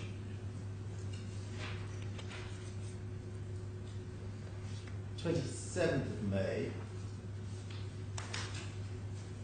Sorry, I'm taking you to the wrong page. Go back to page 208. I'm very sorry. Halfway down the page, can you see 0946 on the 27th of May? Do you see that? Yes. So this is 2 days before you left the Garden, correct? And just read the entry to yourself so you understand it.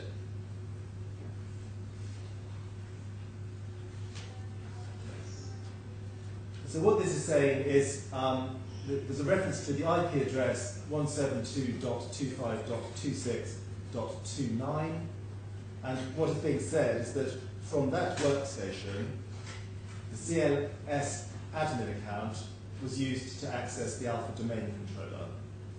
Do you accept that that would have been you?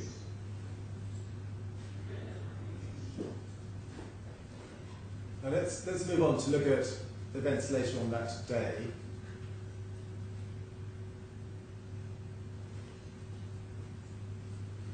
And to do that, can we move on in the bundle? We're going to look at some more detailed logs on page 239 of the same tab.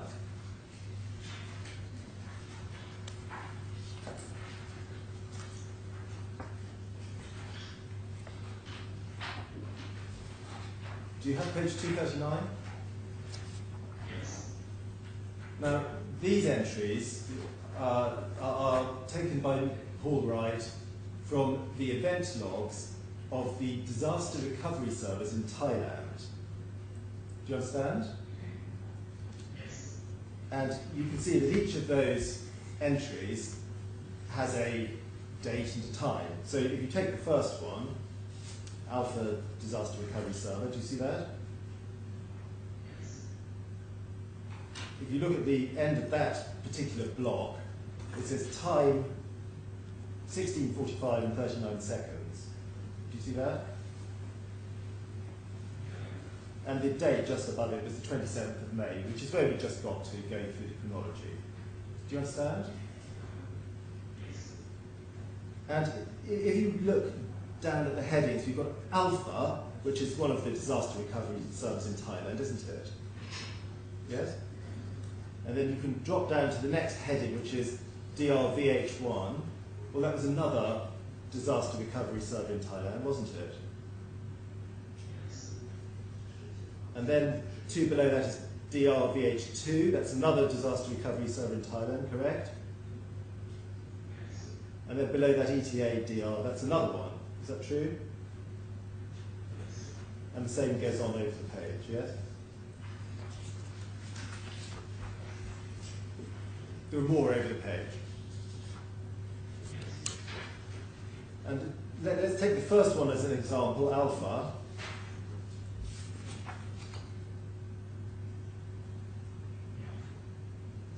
The time, as we've already seen, was close to 1640, was just after 1645, yes? Yes. And if you look at the time under each of the main headings, DRVH1 for example, you can see it was very close, a matter of a few seconds to the one we just looked at. So DRVH1, the time was 16:45 and 21 seconds, so just a few seconds apart. Okay? And the same is true for all of those disaster recovery servers. The time is very close to 16:45, yes? Go back to Alpha at the top. You can see that the user, can you see the user, it was CLS admin, do you see that? And two rows below that it says source network address, then it gives an IP number which ends .29, do you see that? And that was your workstation, wasn't it? So what we're seeing here for all of these disaster recovery servers in Thailand is that from your workstation, user CLS admin was connecting with those servers, correct? Yes. And that was you, wasn't it?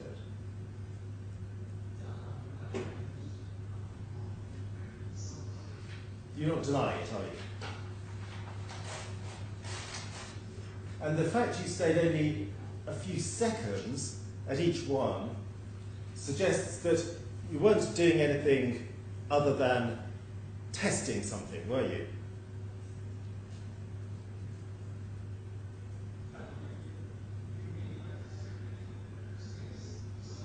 Yes, you weren't trying to change the data on the things or do anything detailed or complex. You were just trying to check if you could make a connection from your workstation via user CLS admin. That's all you were doing, correct?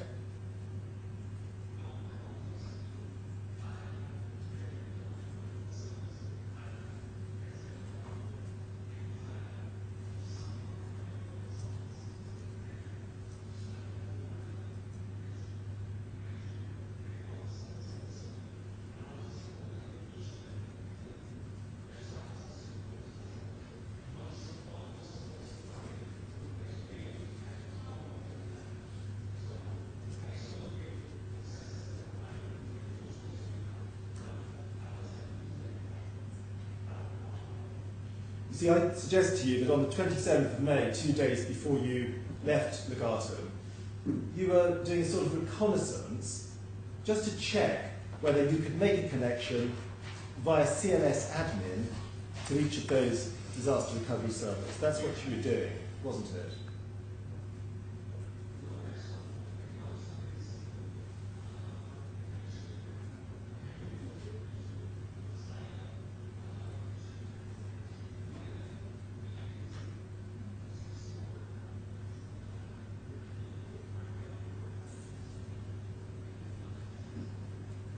And I put it to you that the reason you were making the check that I said you were making was as part of your preparation to attack Legatum's IT system after you had gone.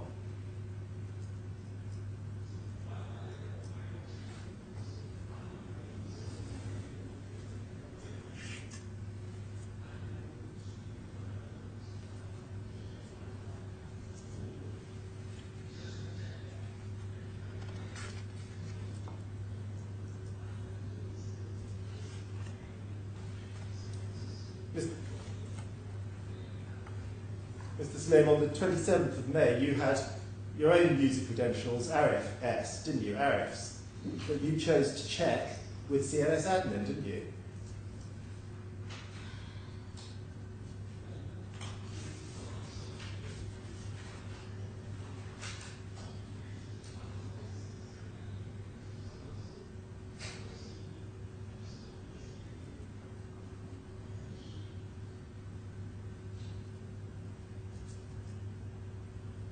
Your normal user login credentials involved your name, ARIF-S, didn't they?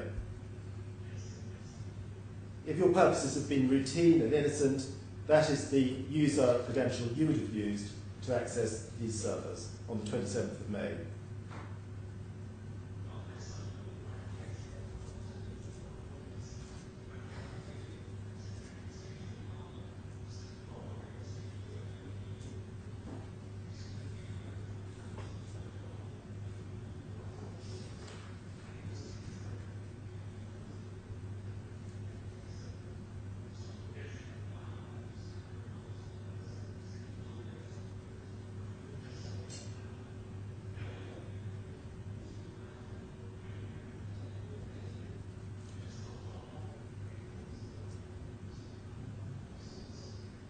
Can we, in the same bundle, please go back to page 209?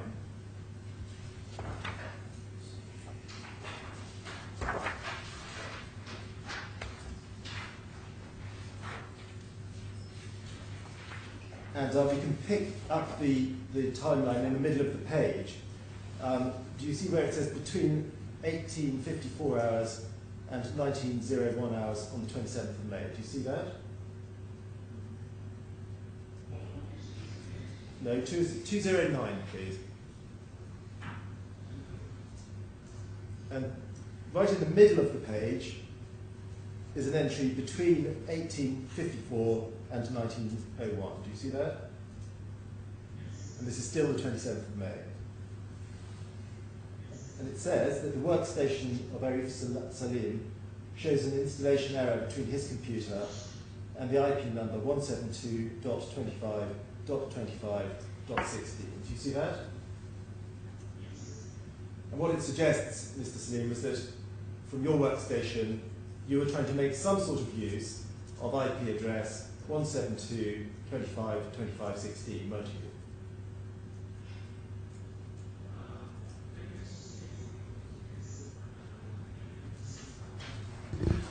Well, before you do, try and answer the question.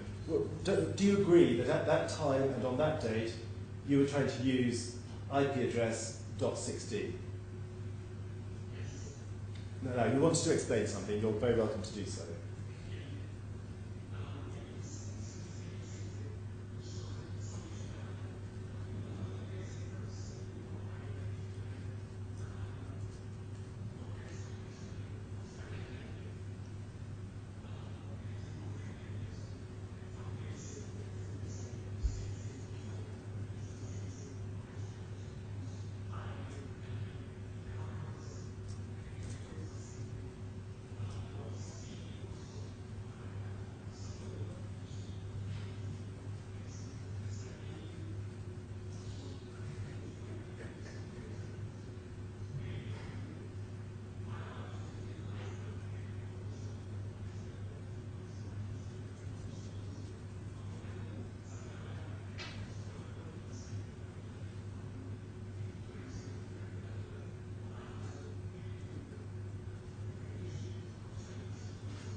Let me try to unpick that answer. What we know from Conor O'Flynn's evidence, and you may agree with this given what you've just said, is that IP address ending .16 had previously been assigned to a very old server which had been decommissioned in July 2013. Now, it sounds as though you're agreeing with that. Is that right? And your choice to use that IP number was therefore unusual, to say the least, wasn't it?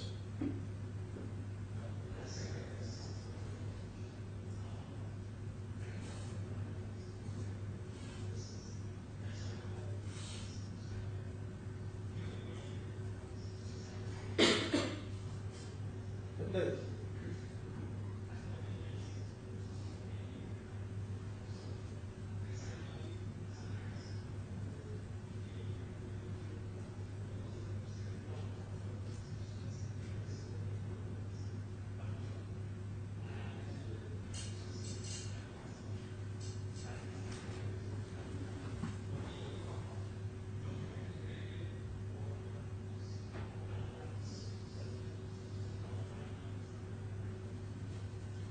Let's be absolutely clear about this, Mr. Salim. I think you'll agree with me that an IP address assigned to a server is static. That's very important, isn't it?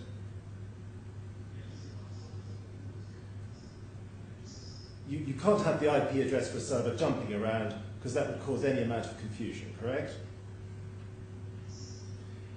And it remained assigned to the old decommissioned server, correct?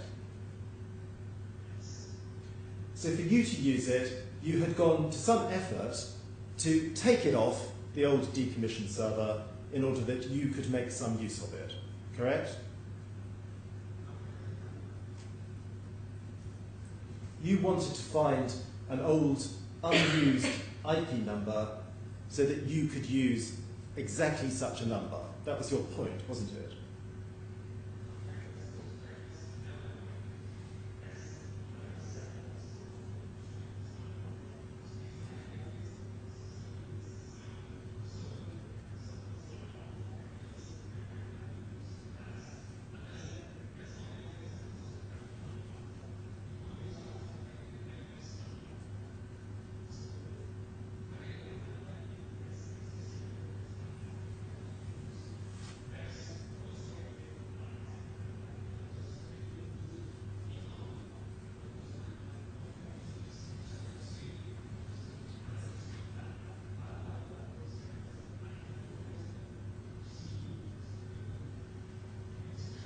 At Legatum, there were thousands of unused IP numbers, weren't there? Only a very small proportion of IP numbers were actually in use. Is that true?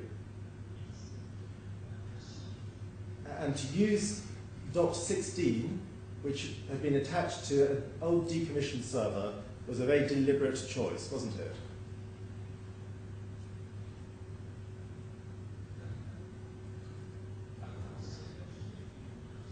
You selected that IP number, didn't you?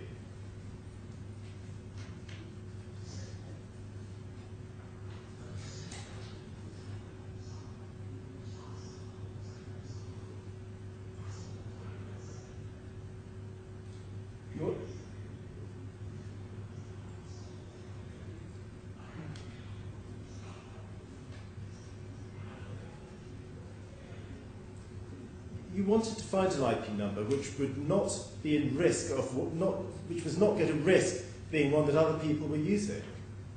You wanted to eliminate that risk, didn't you?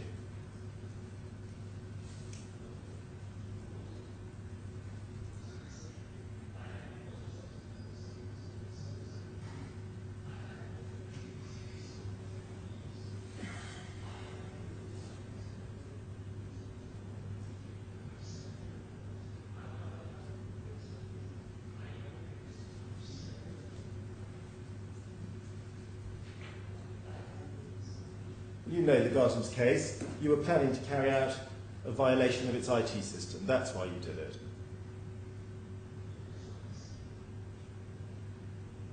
Let's move on to the 28th of May, please. And if you please look at the page of the timeline we're looking at, 201, do you see, starting at 0838 and then finishing at 1623, there are a series of events for the 28th of May. Do you see that?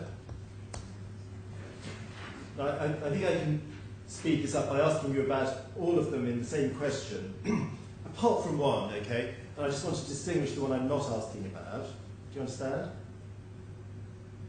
The one I'm not asking about is the event at 1418, which was about wiping files from your hard drive, okay? I'll ask you about that later. So I'm asking about everything else that is recorded here for the 28th of May. Are you sure you understand that? Yes.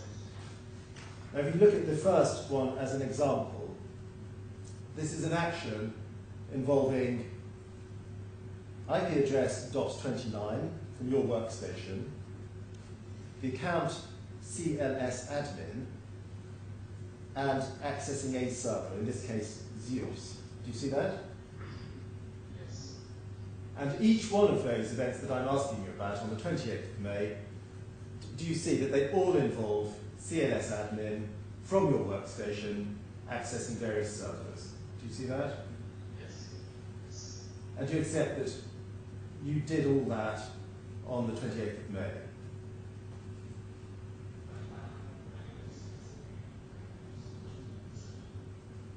Yes. Then if you look at the next day, just carrying on from 0810 on the 29th of May, this is your last day at Legatum, of course. Do you see that? So we see a similar pattern at 8:10, then again at 14:53 and 15:03. Do you see that? It was a very much similar pattern, wasn't it? With CLS admin, your workstation, accessing a server. Is that right? And again, if this had been routine business, you'd have used your own Arif login credentials, wouldn't you?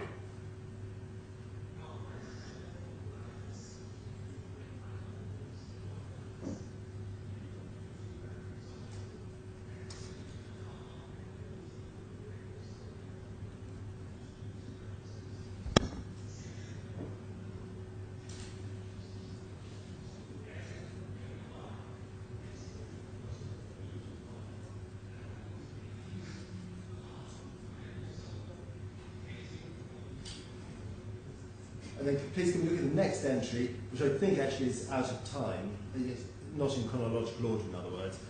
At the bottom of page 209, it says it's between 0824 and 0825 on the 29th of May. Do you see that? But we see another installation error, between your workstation and IP number .16. Do you see that? Which is similar to the one we looked at for the previous day, correct? Yes. So what we know, Mr. Sillim, is that's the day, 29th of May, when you left Legatum, okay? Now can we go to your statement again, tab 20.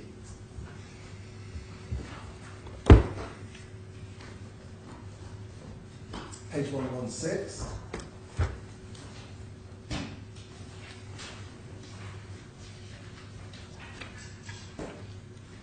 If you look at paragraph 23, please. And you're talking about external consultants who assisted Legatum. Do you see that? And I want to ask you about the fourth line, where you say that external consultants' access to the systems was unlimited and unrestricted, and then you go on to say that they had access to the claimant's internal systems from their offices through virtual private networks. That's your evidence, isn't it? Yes. And I think your point, Mr. Sillim, is that if somebody, such as an external consultant, knew the credentials for a Legatum account and the password, they could use that information to access Legatum's IT system remotely via the internet, correct? And the process involved a process called split tunneling, didn't it?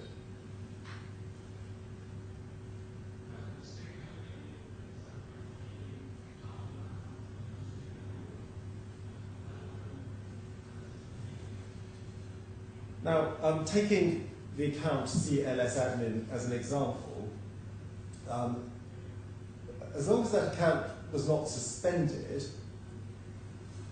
a user who knew of the existence of CLS admin and who also knew the password could use that account to gain access to Legatum's IT system, couldn't they?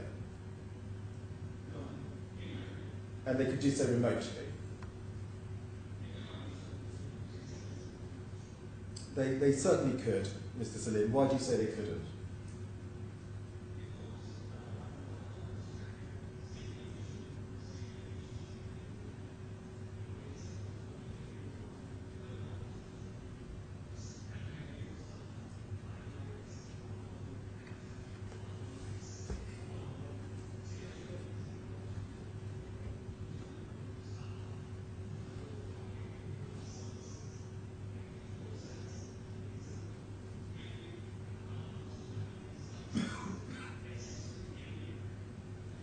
Mr. Singh, that is not true, is it? It is not true, and it contradicts what you said in paragraph 23 of your statement.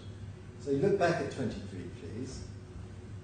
Talking about external consultants, it says they also had access to the claimant's internal systems from their offices through virtual private networks. Well, you've just said that it's only the user accounts issued to the employees of Legatum that could do that.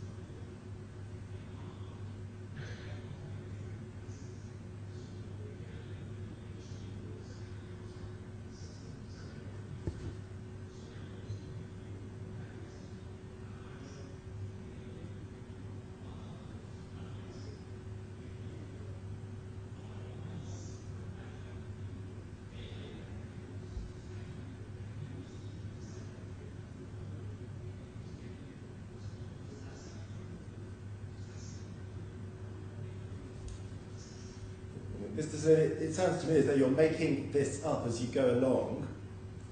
You told his lordship a moment ago that it was only those employed at Legatum who would be allowed access externally, remote access to the system. I then reminded you of what you had said in paragraph 23 of your statement, and you changed your answer, didn't you?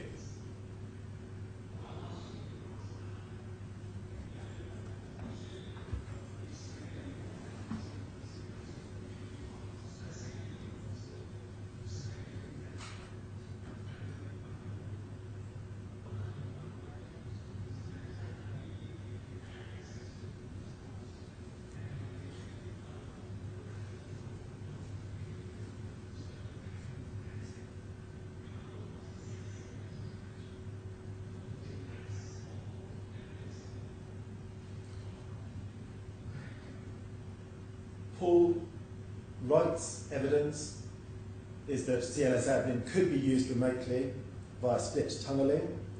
Conor O'Flynn says the same thing. You describe yourself as not a network expert. Are they wrong and you right?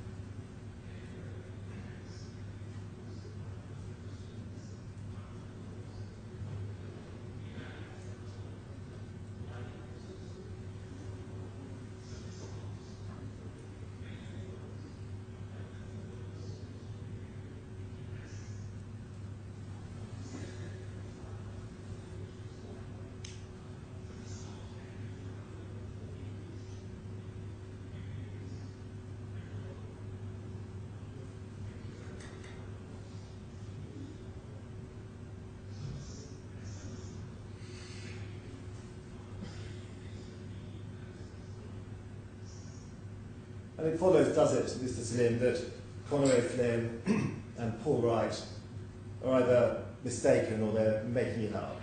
Is that what you say?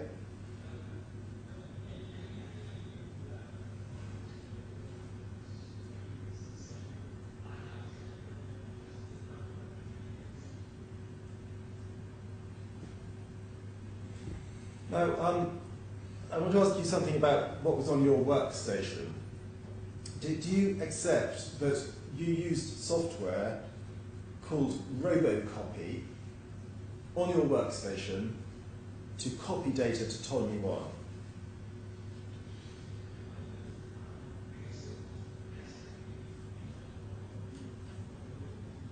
So Robocopy was used to copy data via your workstation to Ptolemy 1, is that correct?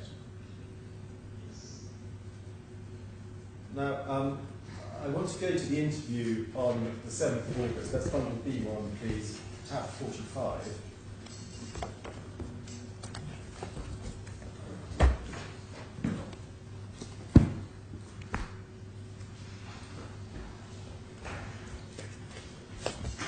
And we can go to page 354, please.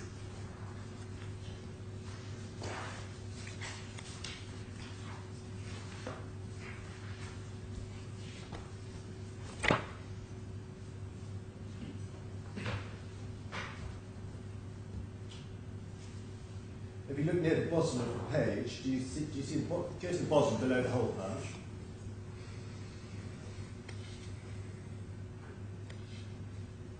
Just below the hole punch, you were being asked various questions about the migration of data, the copying of data, in other words, to Ptolemy 1. Do you see that?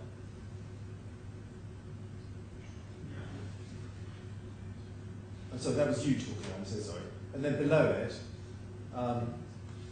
the interviewer, Paul Wright, said, no, that's just fine, just making that clear. Did you use an automated system at all, or was it as and when you did it? And you replied, as I said, I was still testing because I didn't know how to do it. I was using multiple ways to copy-paste, normal Windows copy-paste. I'll use Robocopy as well, correct? Yes. Now, you don't doubt, therefore, do you, this is hardly surprising given your admission there, that a trace of Robocopy, an executable from Robocopy, was found on your hard drive by Mr. Wright. You don't deny that then, do you? Okay. Now, what Conor O'Flynn says in his evidence is that only you used Robocopy, no one else in the IT team, only you. Do you doubt that?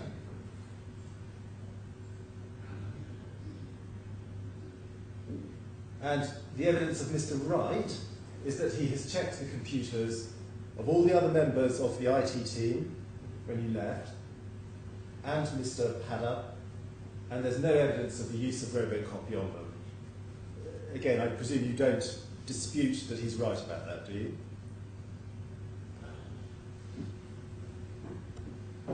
Let's go back to bundle A, please.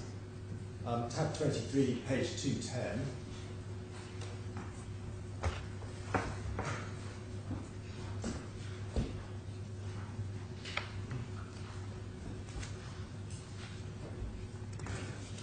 And I want to pick it up after you'd left on the 29th of May. Now take, you can see that on the 9th of June, there are several entries, and many of them, let's take the one at 21:11. Do you see 21:11 hours? Do you see that? On the 9th of June. This is an example of CLS admin accessing Ptolemy 1 from an IP number 172.20.0.240. Yes? Do you see that? Now that IP address, .240, you've probably seen the evidence about this, that was a previously inactive IP address, which was part of Legaton's disaster recovery range of IP addresses, wasn't it? Yes? And you had chosen to use that IP number, hadn't you? Well, I don't know when you first used it, but here you're using it on the 9th of June, aren't you?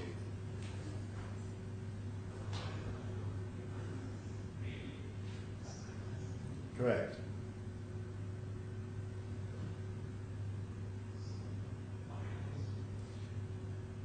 Via the VPN.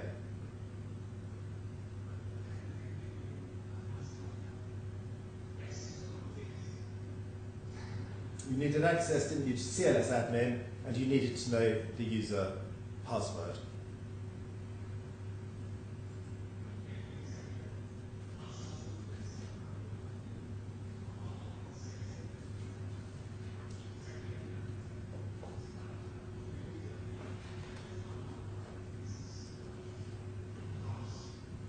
I'm going to ask you about the 17th of June in a moment.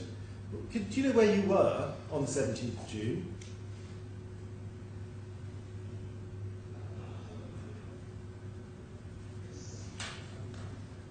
Now, look at the timeline for the 17th of June. Do you see an entry for 22:30 hours? Do you see that? Now, what we see there is evidence from the event logs of something called task scheduler. Do you see that? and do you agree with me, Mr. Salim, that task scheduler is a service on the Windows system which allows a user with administrator privileges to schedule a task to be run at some point in the future or at specific times each day on certain specified days. That's what task scheduler is, isn't it?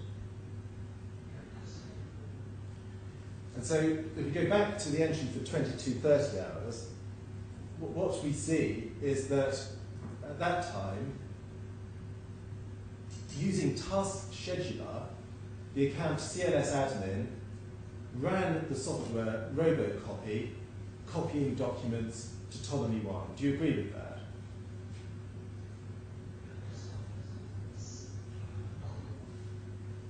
So you've got a combination of CLS admin, which you had admittedly used and didn't mention, did you, in your handover notes? Agreed? Okay. We've got Ptolemy 1, a combination of that as well, which you had created and which was not mentioned in your handover notes, was it?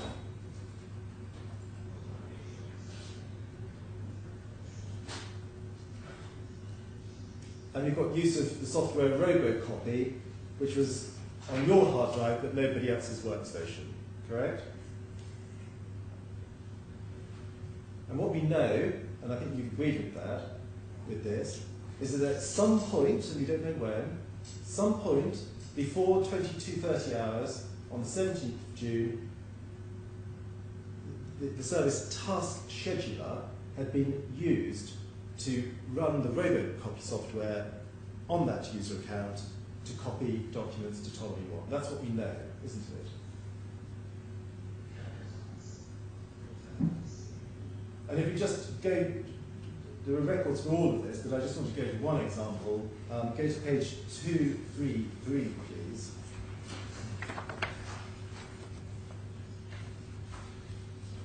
These are the event logs for task scheduler. Do you see that? And all it's doing is providing the backup for what we've just looked at. So if you look in the middle of the page, between the two hole punches, you can see 17/6/14, in other words, 17th of June, 22:30. Do you see that? And we can see that task scheduler was used to launch an action, and the path, the computer path which follows shows that robocopy was the software that was run. Do you see that? And that was copying to Ptolemy 1, wasn't it?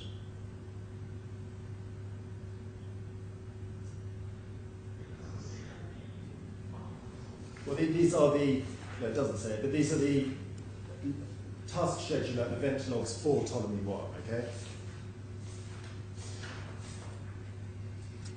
And if you want to go to the the front page of that explains it all. If you want to look at it at some stage, page 222 explains that, okay? Now, that is something that you had scheduled to happen, isn't it? I don't know whether you did it before you left Legatum or afterwards, but you had scheduled that, hadn't you?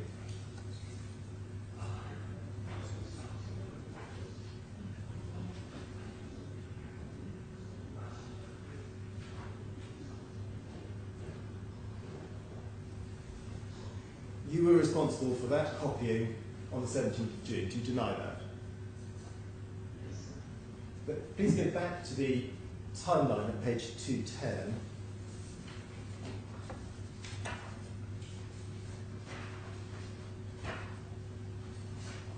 So we can go to the next day, the 18th of June, and this pattern repeats itself. So go to 18th of June, same time, which was 22:30. Very near the bottom of the page. Do you see that? So this is exactly the same time as on the previous day, 22:30, but 24 hours later, and the same thing happens. In other words, pre-scheduled with task scheduler, CLS admin was used to run robocopy to copy documents to Ptolemy 1. Do you see that? Go to the next page, please. At the top of the page, this is the 19th of June, but at the same time, 24 hours later, at 22:30, on the 19th of June, the same thing happened. Yes? Pre-scheduled by task scheduler, CLS admin was used to run robocopy to copy documents to Ptolemy 1. Yes?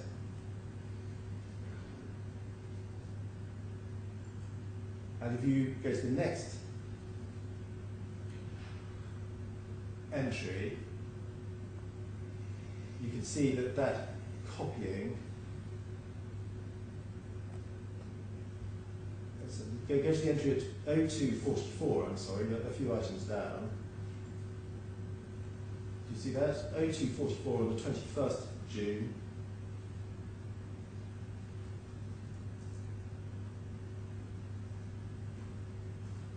Sorry, Mr. Salim, are you with me? Sorry, I missed one day. You've got to look at 22:30 on the 20th of June, I'm so sorry, which is 4 items from the top. Do you see that? So that was the same time as the event on the 19th of June and on the 18th and the 17th, pre-scheduled to happen at 22:30, correct? And that went on until you go to the next entry, 02:24 on the 44 on the 21st of June. That task was completed. You see that? So we can continue then with what happened after the data had been copied, okay? Do you understand? Now, I want to look at the entry for 0525 through to 623. It's one entry on the 21st of June. Do you see it? What it tells us is that CLS admin was logged onto FIN2, which was the financial systems database. Do you see that? And it used the IP address ending .16, which is what you'd previously connected to. Do you agree?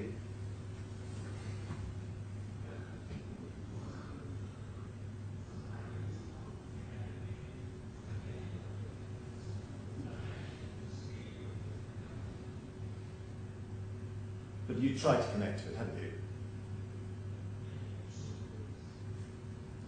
And here, on the 21st of June, we show this, we see this connection between CLS admin, the financial systems database, and that IP address. You agree that that's what this shows, don't you?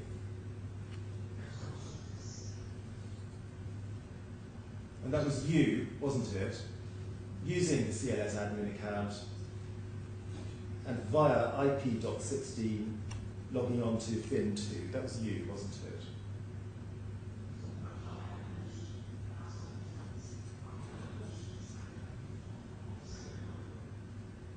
You get into Legatum via CLS admin, don't you, on the VPN? That's how you did it.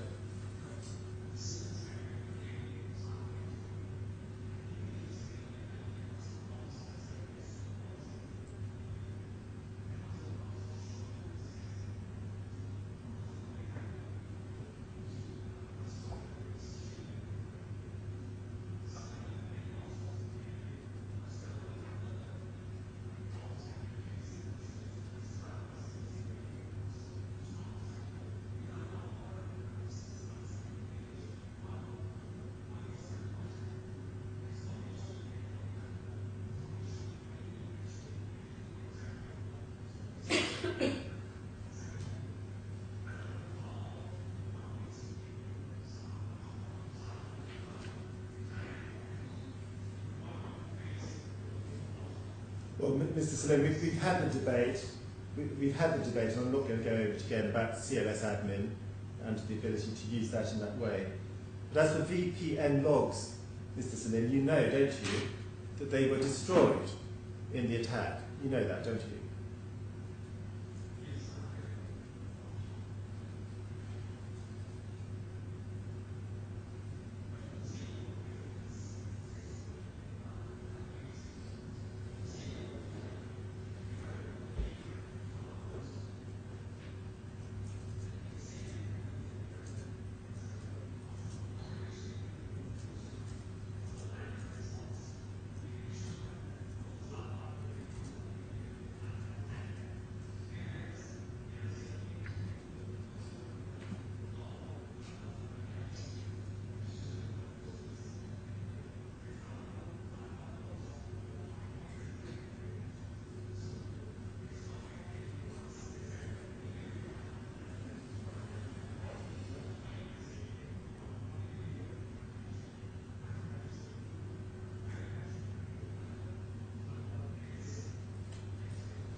Well, we'll move on, Mr. Salim. These are all points, if you wish for them to be put to Mr. Wright, your counsel can do that, no doubt. Now, I want to look at 4:33 in the morning, 04:31, I'm sorry, on 21st of June. Do you see there that CLS admin connected to Ptolemy 1 from the IP number .240? Do you see that? Now, as we've seen, that was shortly after the copying of data to Ptolemy 1 was completed, correct? And my suggestion to you is that you wanted to look at Ptolemy 1 before you started deleting things to check all the data had been copied. That's what you were doing, isn't it?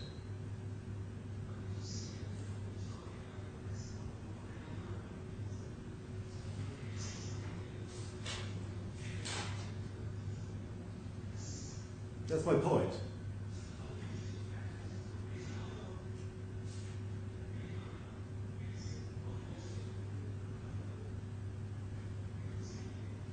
You wanted to check at the time that the data had been copied onto Ptolemy 1 before you started deleting data from the databases, didn't you?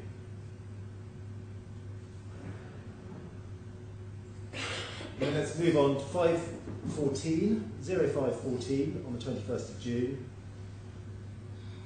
We see that the Microsoft SharePoint database was deleted using the IP number ending .16. Do you agree that happened?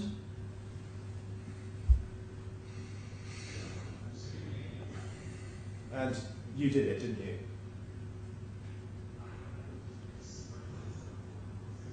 Okay. I think if you want to deny these things that I've got to put to you, if you deny it, I'll understand you to mean that your case is you couldn't have done it because you weren't in the office, okay? Go on at 5:27. You see again the financial systems database was deleted using IP ending .16. You see that? That was you again, wasn't it?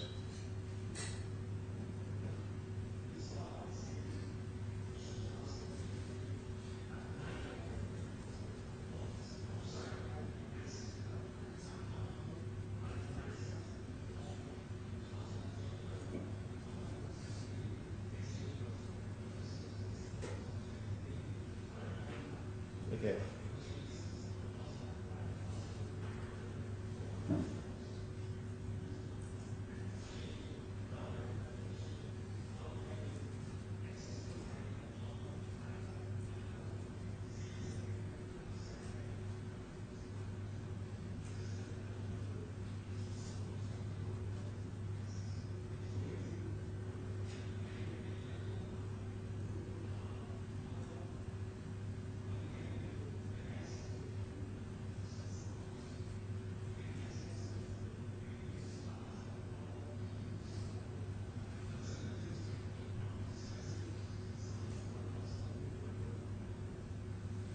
And then just to complete the story, following through on the 21st of June, I'm not going to put them to you individually, but the same sort of thing happened again and again. So we see the salt node domain controller was shut down at 0607.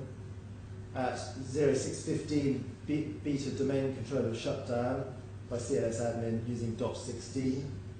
At 627, alpha was shut down by a different account, SPS admin, using 240.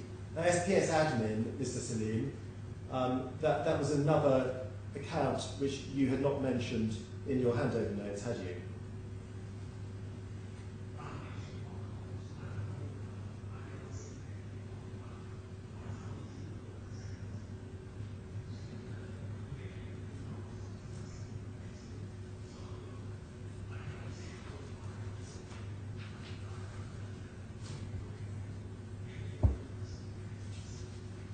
I've got one final question about this timeline. If you look at the entry 3 up from the bottom at 1917 for the 21st of June, do you see that? In other words, this is shortly after you had returned to Legatum after being away for a while, yes? We see that your workstation was used to try to make a connection with IP number ending .240. Do you see that? And that was you who used your workstation then, wasn't it?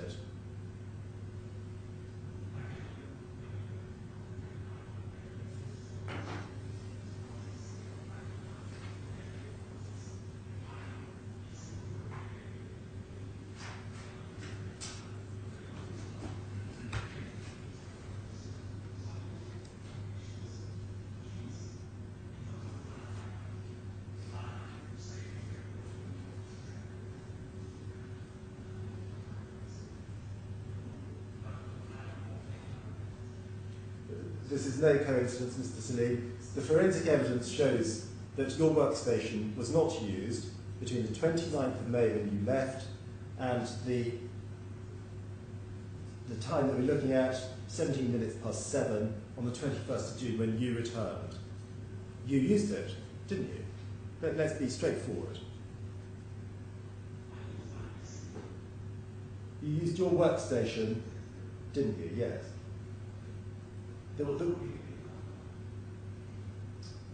I'm talking, as you well know, about the time 1917 on the 21st of June, correct? You understand?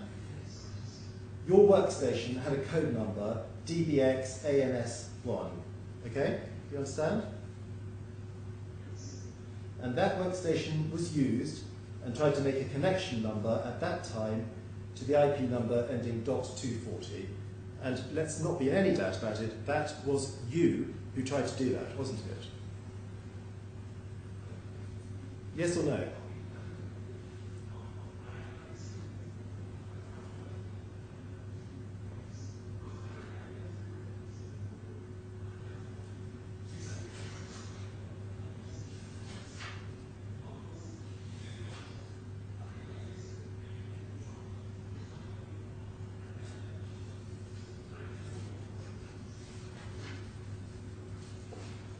Of all the thousands of IP addresses you could have tried to use when you came back to Legatum on the 21st, I suggest that you chose that one deliberately.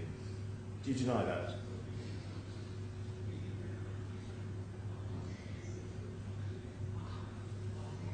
No, that isn't what I said. As you well know, Mr. Salim, that is not what... As you well know, Mr. Salim, that is not what I asked. I'm suggesting that when you came back, you used your workstation deliberately to connect with .240, which was one of thousands of possible IP numbers. Now, do you admit that?